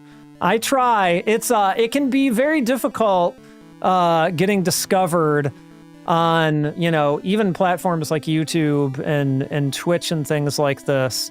But I'm well, the newest one is actually what? Fitness boxing? Hokuto no Ken fitness boxing, I believe, which counts. You're gonna see some fitness boxing. So, but apart from that, I think Lost Paradise is the newest one. Yes. All right, how much of a maze are they gonna throw at me here? Let's see. You can still use migrate inside the base to return to town. Follow the path until you come to a fork. Okay, we're gonna follow the path until we come to a fork. I assume we get maybe some better fights with better experience in here too, inside of Zeed's base. Notably, by the way, I just want to point this out, though I'm sure many of you have realized, I'm sure Zeed had a base. You never got to see it in Hokuto no Ken because Ken just took out Zeed there in the town. Like, you know, the classic scene where he's like holding Lin up above his head, right? It's on sale? All right, I'm making a note to myself of that. Give me a moment, because I don't own it yet, so this might actually be a good time to grab it. Especially if it's on sale. Let's see here. Fitness boxing sale on eShop. Noted. All right. I will snap that up. Okay, let's see here. All right, yep, we're just going. All right. All right, no, it's just the same guys. The same guys in here as we're outside.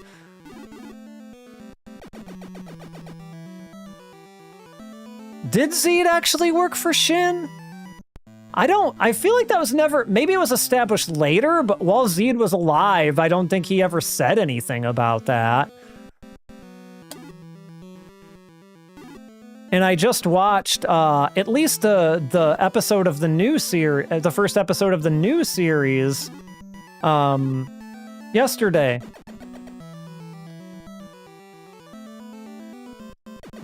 Come on, guys, you can one-shot him. I have faith. Lin, one shot. Give us a one-shot, girl. Come on, where's that damage? You're not gonna get a one-shot out of her. Okay, that's fine. Alright, ooh, Lin took some damage. Alright, we gotta heal Lin. Alright, so Ken is gonna attack the one. $10? It's only 10. Oh my god, okay, I'm definitely gonna jump on that. Alright, Lin, heal yourself, girl.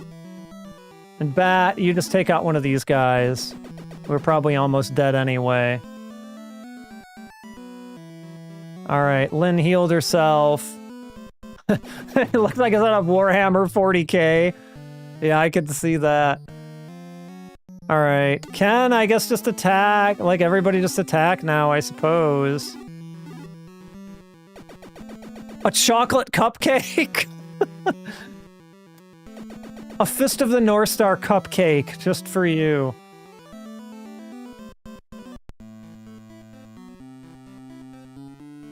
All right. Yeah, Z didn't live long enough to say much, did he? He was kind of out of the picture pretty quickly there. What would that be? Omae wa mo manpuku da. Or something like that. Manpuku, meaning like having a full stomach. Doesn't quite have the same ring to it, but we're working with what we got here.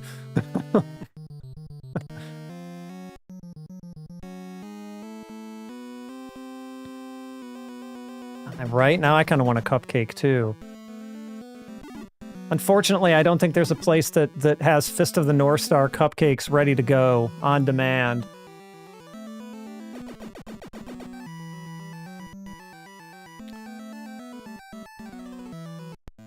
I should convince it's not cupcakes, it would be a real cake. Who's Big Duh? These guys are just like henchmen, if that's what you're talking about. I don't think any of them really have specific names. They're just kind of Zeed's dudes. They're Zeed's boys. All right. Jessica. And Jessica, she's here. She works for Zeed. I don't know, that doesn't seem right. We gotta give Jessica a little more credit than that, right? Jessica wouldn't work for Zeed, or Shin, or any of those losers. How's everybody's health doing? They just whiffed a whole lot of attacks, to be honest, so I think we're doing pretty good.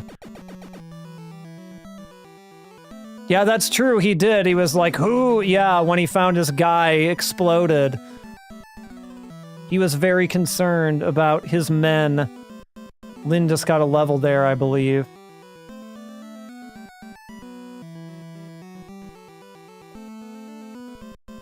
Experience seems pretty reasonable in this. At least as of right now, unlike money. I still haven't come to this fork yet. We're just grinding away. Doing that grind.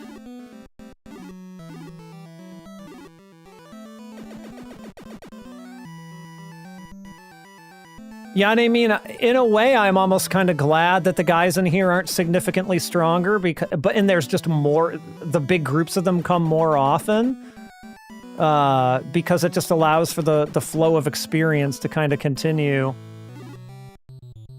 Kenshiro, there. You go there. You go there.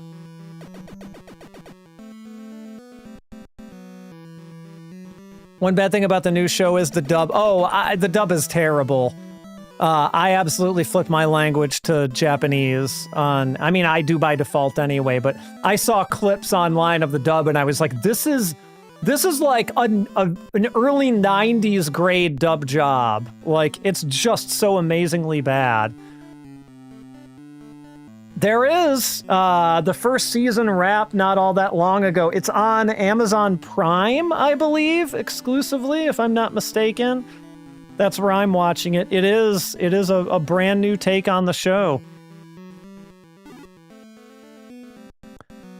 No, yeah, it's predetermined, right? That show can never get a good dub. It's never gonna happen.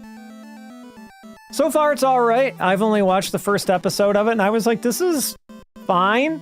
I mean, it's got that weird art style that, like, that one, the Berserk TV show had, that I kind of don't know what I think about that. But, like, you do get used to it. It is a subs, not dubs household. Yes, here too. Maybe the first year I was into anime, when I was like 16 or something, I started with dubs, but then I quickly discovered I was like, oh, these are not Like, especially back then, right? We're talking about like the late or the mid to late 90s. Dubs were not good, not usually. And so I was like, I am switching to these subtitles things, and I never looked back.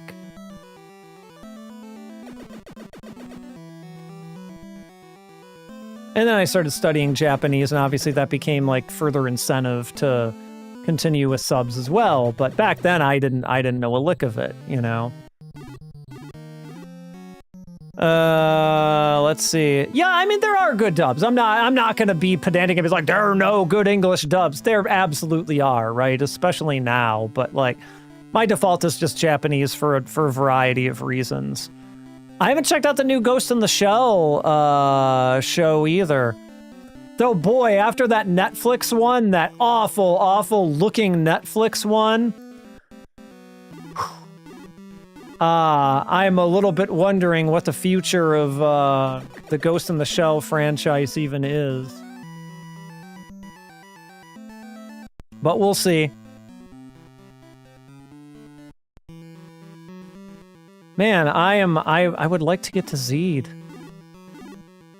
But now you're just like killing me with encounter rate here.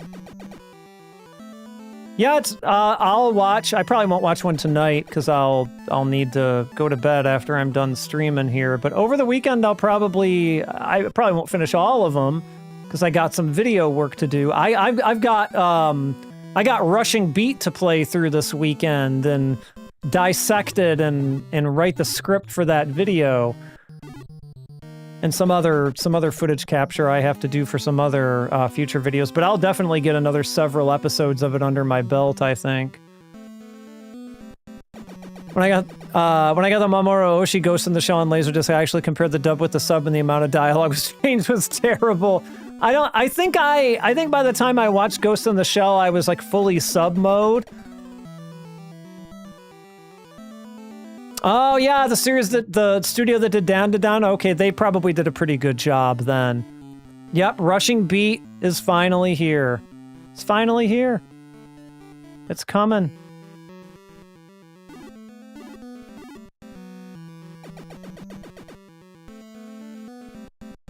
Yeah, Saru makes good stuff. Down to Down was great. Like I absolutely love Down to Down.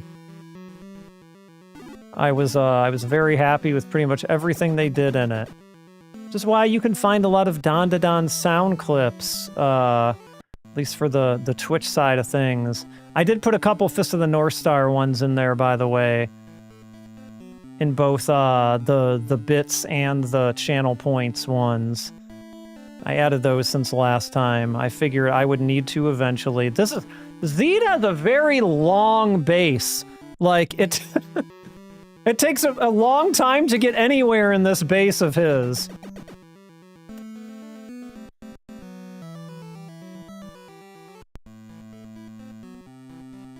Like, why does he ever even go outside? Like, it just takes so much effort.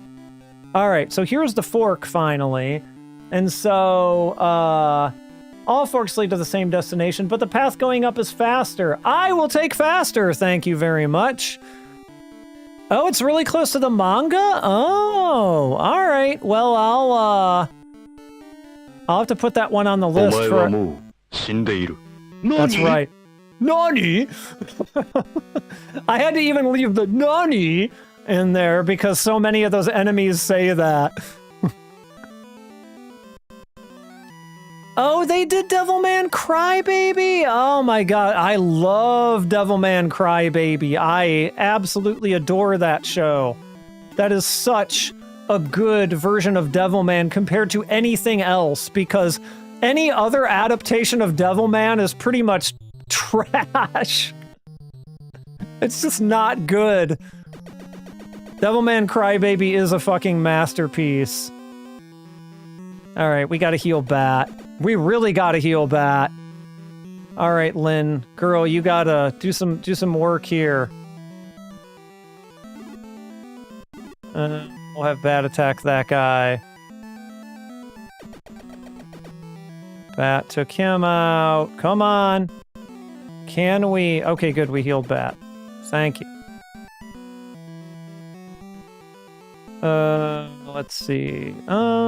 Here. Here. I can't remember who I did damage to and who I haven't at this point. Let's see. Yeah, I understand why they had to make these concessions with Zed for an RPG. But boy, oh boy. Like, we are There's those encounter rates. I'm sorry I ever even said anything about the encounter rates, because now it's all coming back to haunt me. Min just attacked empty space. Kenshiro will take him out, no problem.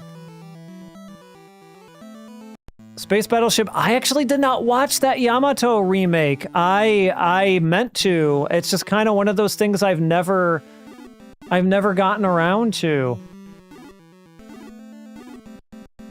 I've heard nothing but good things about it, though.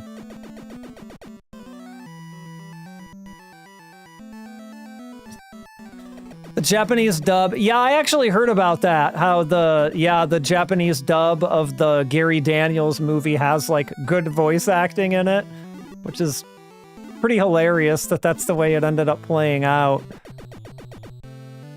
The encounter rate did hide its power level, seriously. Really? I'm just making bad choices here. Alright, Lin is not quite in healing territory yet.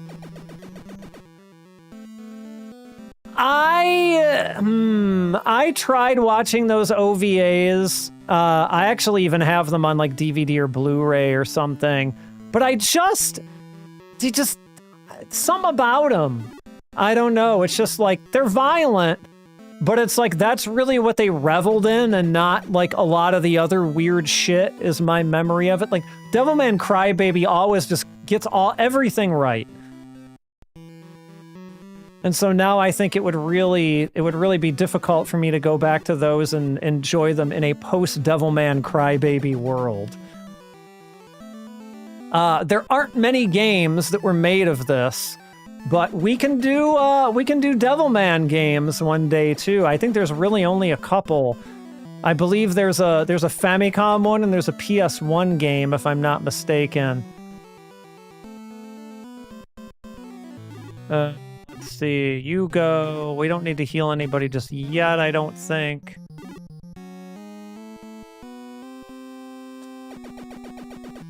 Please kill some guys.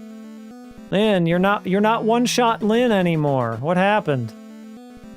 Bot is getting a little... Yeah, Bot's getting beat up again. He probably needs to be healed. Oh, he really needs to be healed. They're, like, going after his ass. Alright. Heal Bat again. Bat, you take that guy. It is a beautiful take on Devilman. I just, like, ate that show up when I watched it back however many years ago that was. Now, honestly, I should watch it again. I could do with another Devilman Crybaby viewing after all this time. Yes, I could. Almost all the dungeons in this game have a similar theme. 4 paths and lead to destination. Go up the stairs you find. Okay, eventually this game will let me get to some stairs. Like, good God. Okay. Him. We're gonna keep doing this strategy.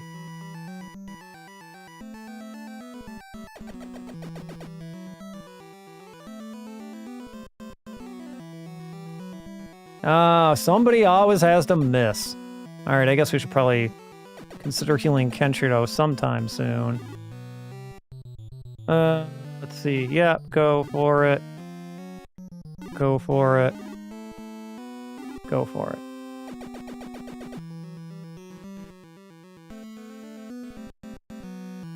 Now I'm gonna have everybody attacking empty space. Oh no, okay, that should do it.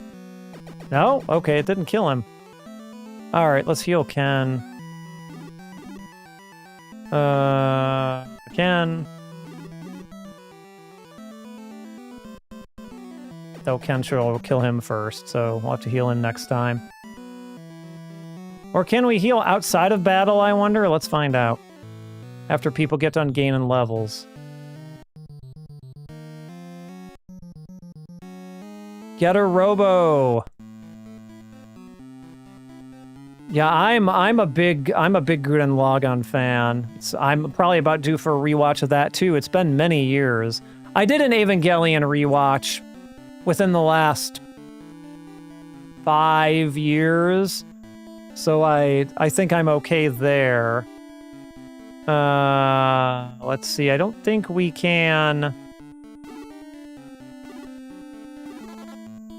Okay, Lynn. Yeah, I guess you have to only heal in battle. Okay. Now the magic is starting to wear off for me.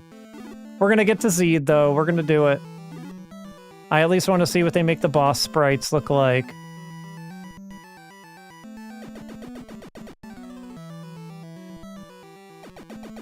Geppy? What is Geppy X?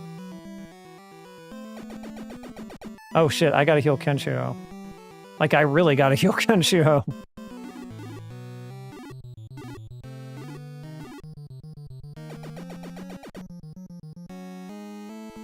So, several years ago, I did a rewatch of... Yeah, what did I do? I did the TV series, and I did the End of Evangelion movie right after it. And I think I did do a rewatch of the Rebuild movies, but I think I waited a little bit after, because I wanted to give myself a little Evangelion break. But I'd also watched the Rebuild movies. No. I remember what I did. I watched the Rebuild movies. Like when the third one came out, I watched the first two again. I watched the third, and then I was like, okay, this is really cool. I should go back and watch the original series. And then this is before they did the Blu-ray box set, which happened in recent years. So actually, I haven't even watched my Blu-rays. But I still had access to the DVDs back then, believe it or not. I had the old AD-Vision DVDs, all of them still.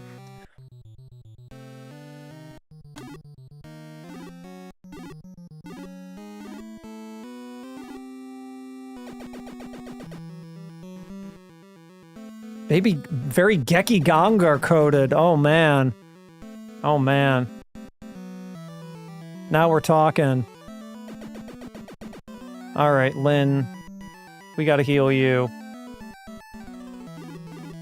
All right, Lynn, heal yourself. I don't really know if her healing is tied to any kind of MP or anything.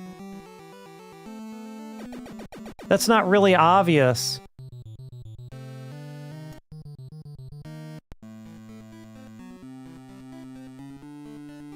Hokuto no Mitsuishi was recording this Ava and yeah, that's very jarring. Talk about whiplash.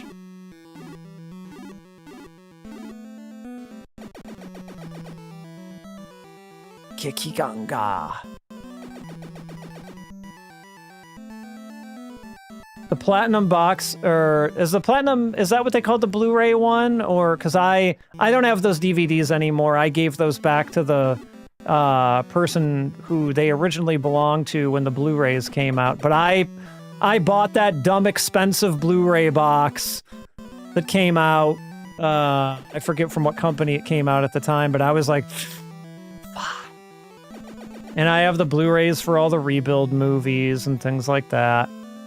I'm a big Ava person. We'll do Ava games too one of these days. I would love to. I've played a shockingly few amount of those for as much as I love that series.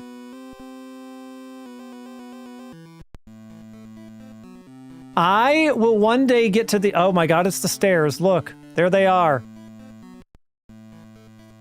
All right. It's a very justifiable favorite anime to have of all time, I would say.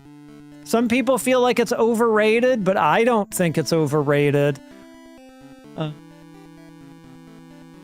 Oh yeah, Gainax was such a scrappy group back then, right? Like reading the stories about how they worked back then is very good. Let's see. On the second floor, go up at the fork. Okay, we might... This might take us a little bit longer Let's see. We're gonna make it. We're gonna make it to Zed. This is my promise.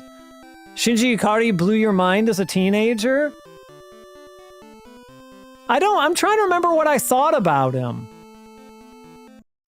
I mean, obviously, like, the first impression of him, Geppy, maybe,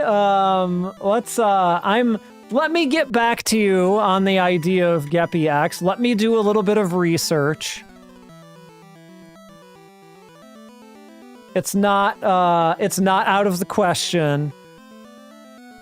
I mean, obviously your first reaction, at least my first reaction to Shinji was like, boy, this guy is pretty whiny, isn't he?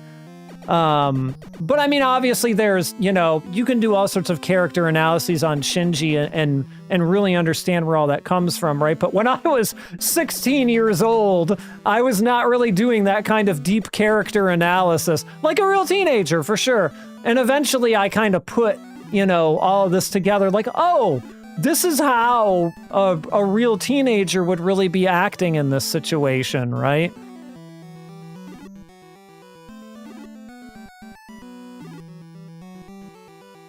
And then later, after Evangelion, I discovered Gundam. And I really looked at it and I was like, oh, this is Anno's take on Amuro Ray. Like, this is like a more extreme Amuro Ray. And then that's really, I think, when all the pieces of the puzzle started fitting together for me.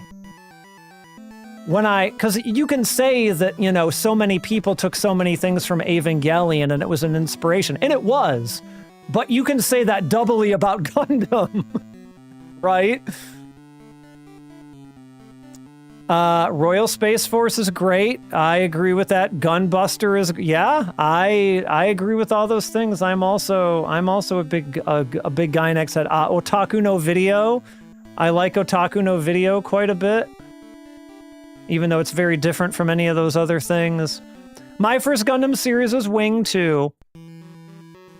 But then I discovered, you know, the original Gundam, the 70s one, and I, like, did not look back. I was like, this is fucking amazing.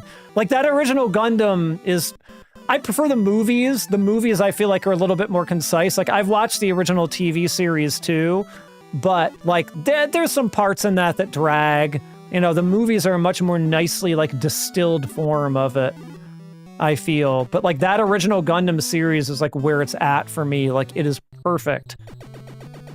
I have, in a curio cabinet downstairs in my living room, I have some figures. I'm not a huge figure collector, but I have some.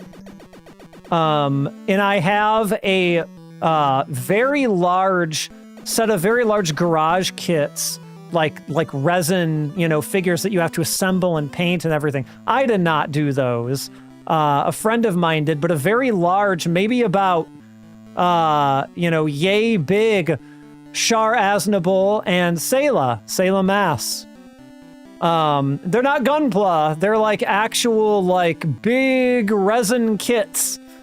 They don't snap together really in any way. Like, you gotta glue those suckers together, and, like, you gotta have, like, metal rods holding pieces together.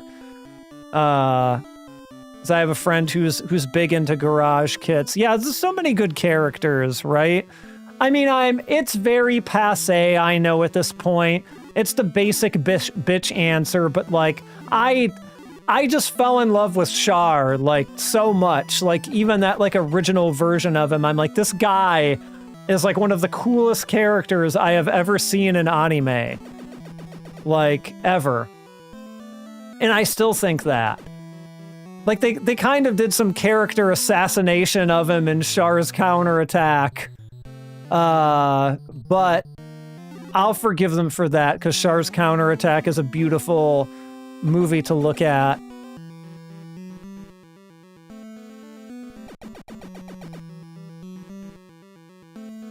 You gonna heal Kenshiro? Or no, you healed yourself. Okay. What do we got? Oh yeah, Char in those McDonald's commercials is great. Oh, Gundam is extremely overwhelming to get into. Honestly, like and there's a lot of different universes and things like that. Like, my honest recommendation for anyone who really wants to get into Gundam, and maybe people here will agree with me and maybe they won't, is focus on the UC stuff, focus on the Universal Century stuff, and just go chronologically. Like, what I did is I just went, like, you can go story chronologically or you can go release chronologically. I actually did release chronologically. So I started with the original 70s Gundam, and then I went Zeta, and then I went Double Zeta, etc., etc. The order in which it was released. And I was, you know, it has its ups and downs, just like any other series, long-running series like that, but it's a decent way to watch it. I'm not a big G Gundam guy, I'm not gonna lie. That's kind of not what I want out of Gundam. It is funny, like, oh, haha, you know, the Logger Gundam is a Canadian, and like, it has its moments, right? But 8th MS Team, I enjoyed a bit more. But G Gundam was just a little too generic shonen action for me, and I wasn't super into it. I can understand someone liking it though. Yeah, you focusing on the UCs. I actually really haven't seen much of Seed, if I'm being honest. So I don't. Oh, I'm hitting the wrong button. So I don't have a big opinion one way or the other on when it comes to Seed. One day I'll fix that.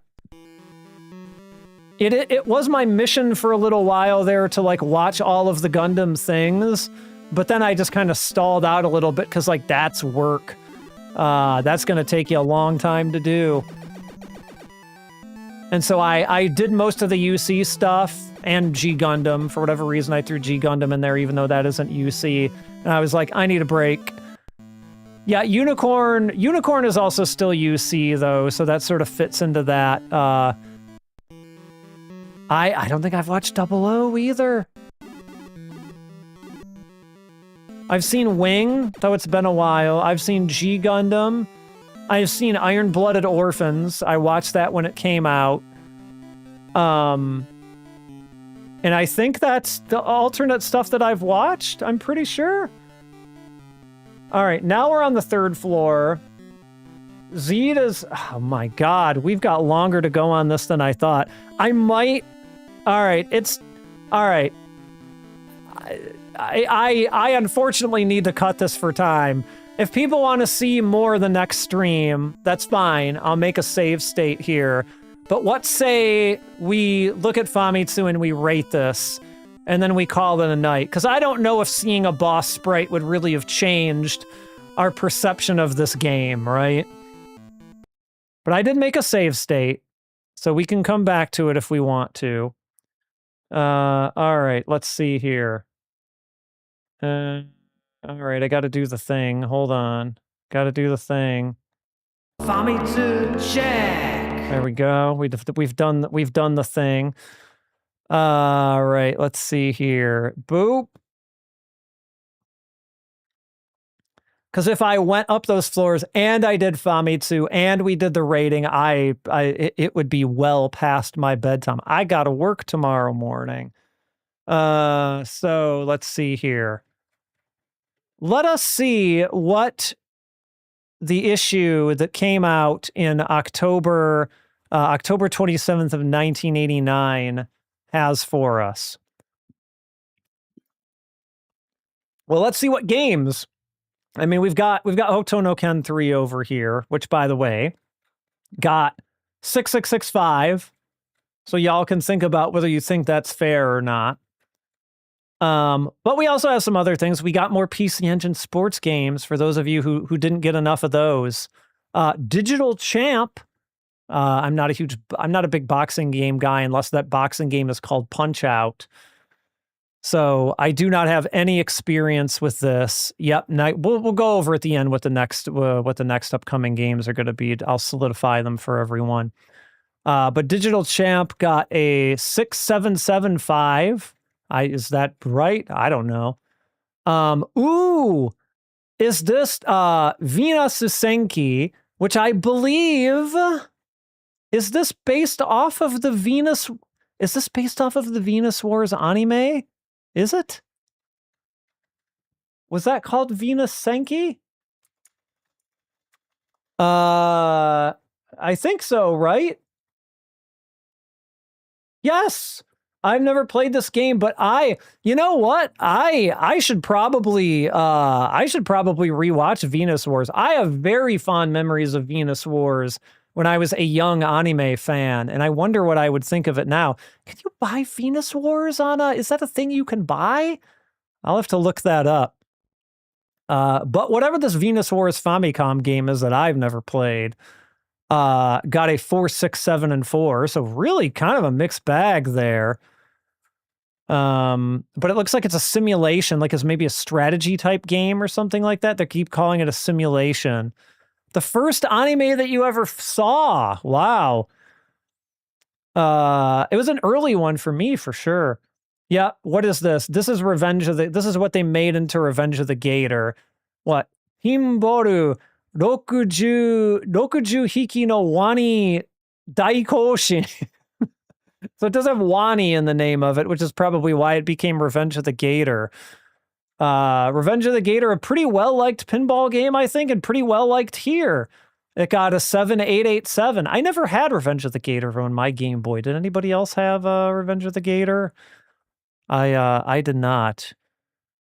Let's see here. It's part strategy, and then the battle scenes are like in the picture. I see. Okay. I see. Oops, wrong window. Let's see. Let's page down. We'll get back to Fist of the North Star in a second. Okay, good. We have a little bit of a shorter cross review column here. Kattobi Doji. Kattobi Doji. This seems like an adaptation of something to me. Doji is just like another kind of word for a boy. Kattobi. I feel like this is a thing. This has to be a thing. Oh no, it's a FDS baseball strategy game. But I was just like, is this? Oh, it's a turn-based baseball themed card battle game.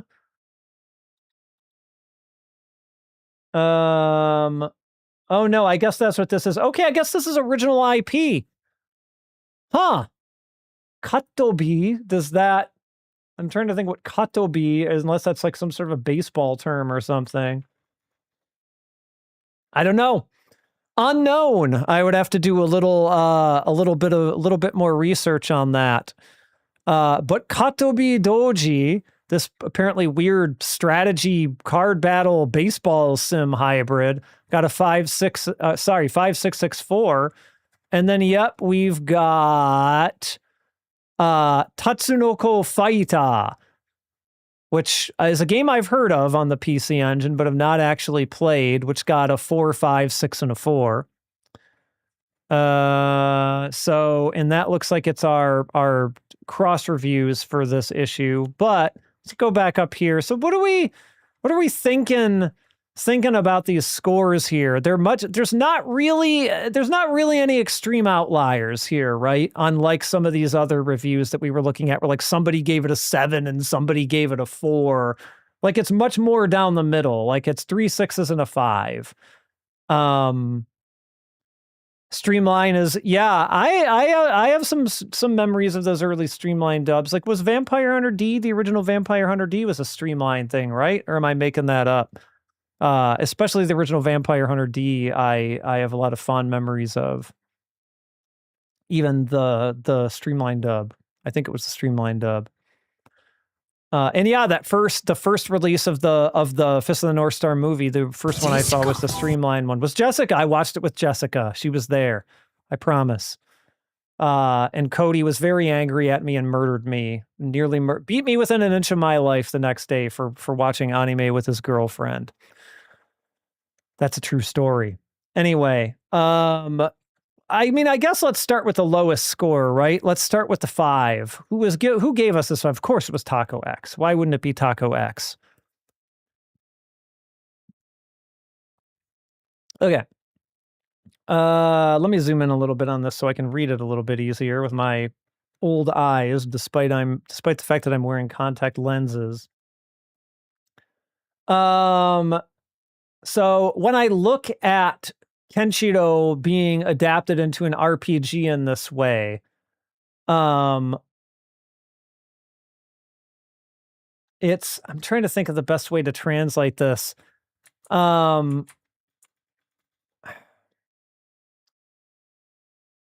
Like it's saying that it's decent isn't really a good way. Like it made the transition over fairly well, I guess is what he's saying. Oh yeah. Oh yeah. Yeah. I forgot there was a PS1 Vampire Hunter D game, honestly. That might be a good one to look at sometime, as I'm a big Vampire Hunter D fan in all of its forms. Not that there are many forms for it. But so basically the strong, the strength of personality, I guess you could say, it's quirks that, make it Fist of the North Star, carried over well from an action game to an RPG game. That said, as a game, it's a pretty standard RPG. You have, these sort of mazes and like these big spaces that you're traveling through.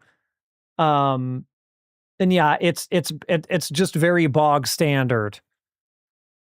Is a new Vampire Hunter D anime coming soon? Really? Really? I'll have to look out for this. So, I mean, I think everything that Taco X said here is pretty true, right? I think I agree with his opinion almost completely. Like, it did translate surprisingly well into an RPG, but it's the one they made is just kind of bog standard. Like, there's not really anything special about it. It's not bad, but it's not special. And then we have 3 kind of ties for 6s. And so we'll look at our first one here, which was written by Tofuya Famibo. And he says it's a Dragon Quest style command-based RPG, which is true. To put it honestly, there's no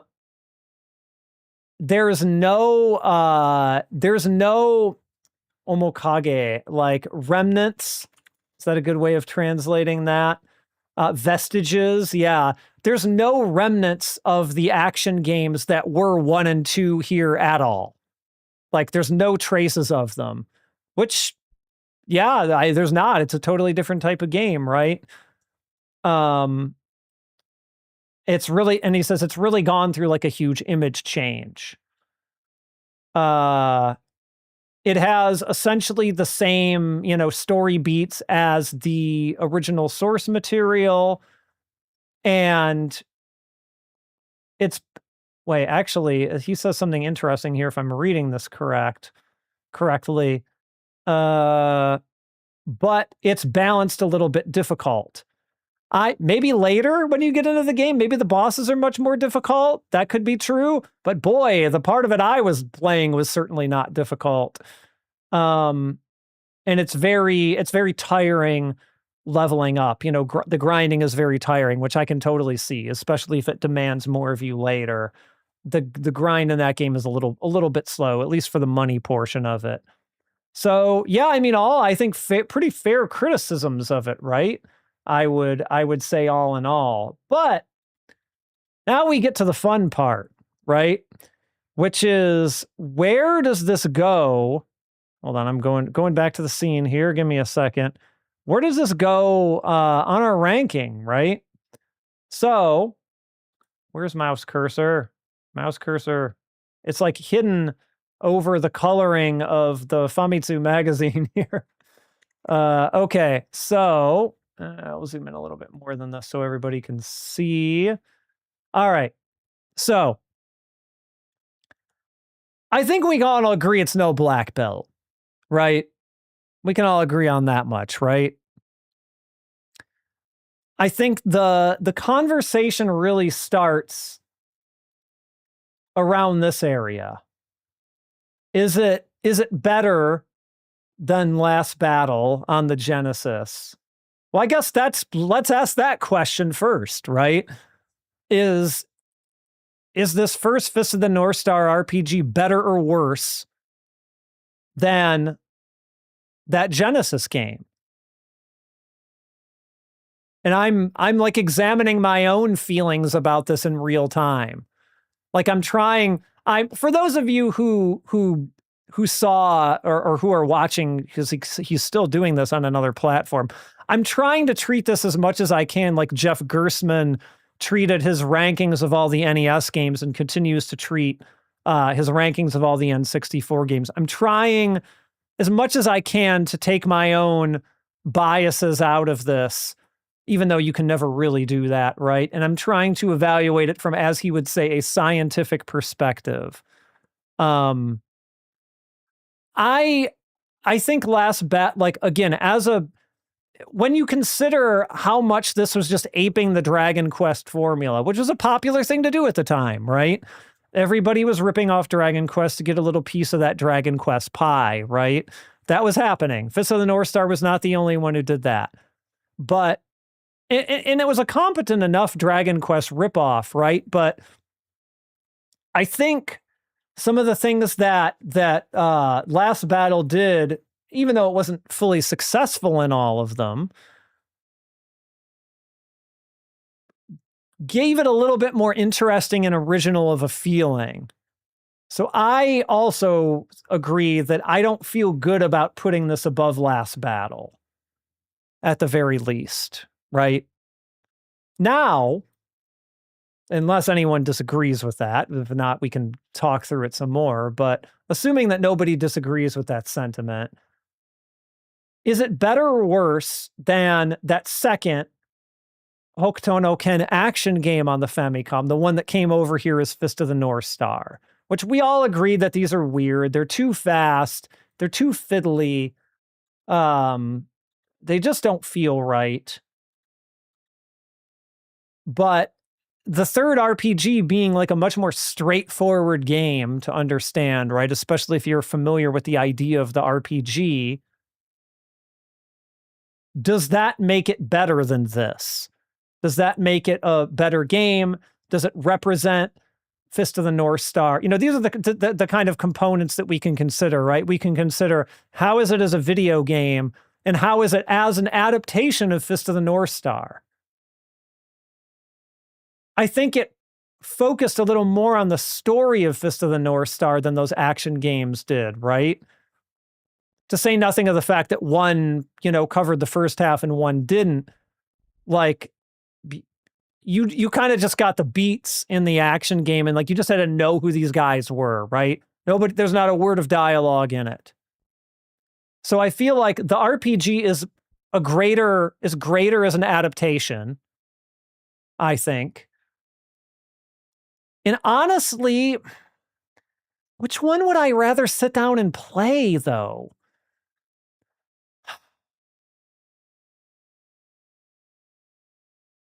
I feel like that's really the tough part of this question to answer, right? Is like, which one would I actually really rather sit down and play? Would I rather a little bit slog my way through that RPG? Or would I rather figure out, maybe some of the unfair, unbalanced things in that action game? Okay, let's approach it from this. Is it better or worse than the original Famicom Hokuto no Ken game? I think better. Undisputedly better. This one was just a mess. Like the thing with it leading you through the wrong doors, and like Bat and Lin were leading you all through the wrong doors, and just being able to get lost in these loops. That was no good. And the game looked like a piece of junk. So I feel like we can at least say the RPG is better than this. But if you ever had dreams of Lin taking down thugs by herself, this is the game for you. But I'm a little bit struggling with the second one. I go back and forth. here.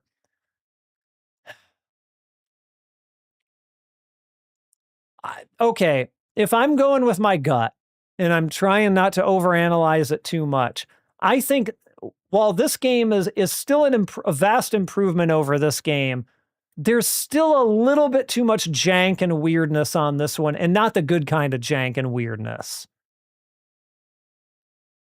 So I feel like it belongs beneath Last Battle, but before this other Famicom game. I think it belongs right here.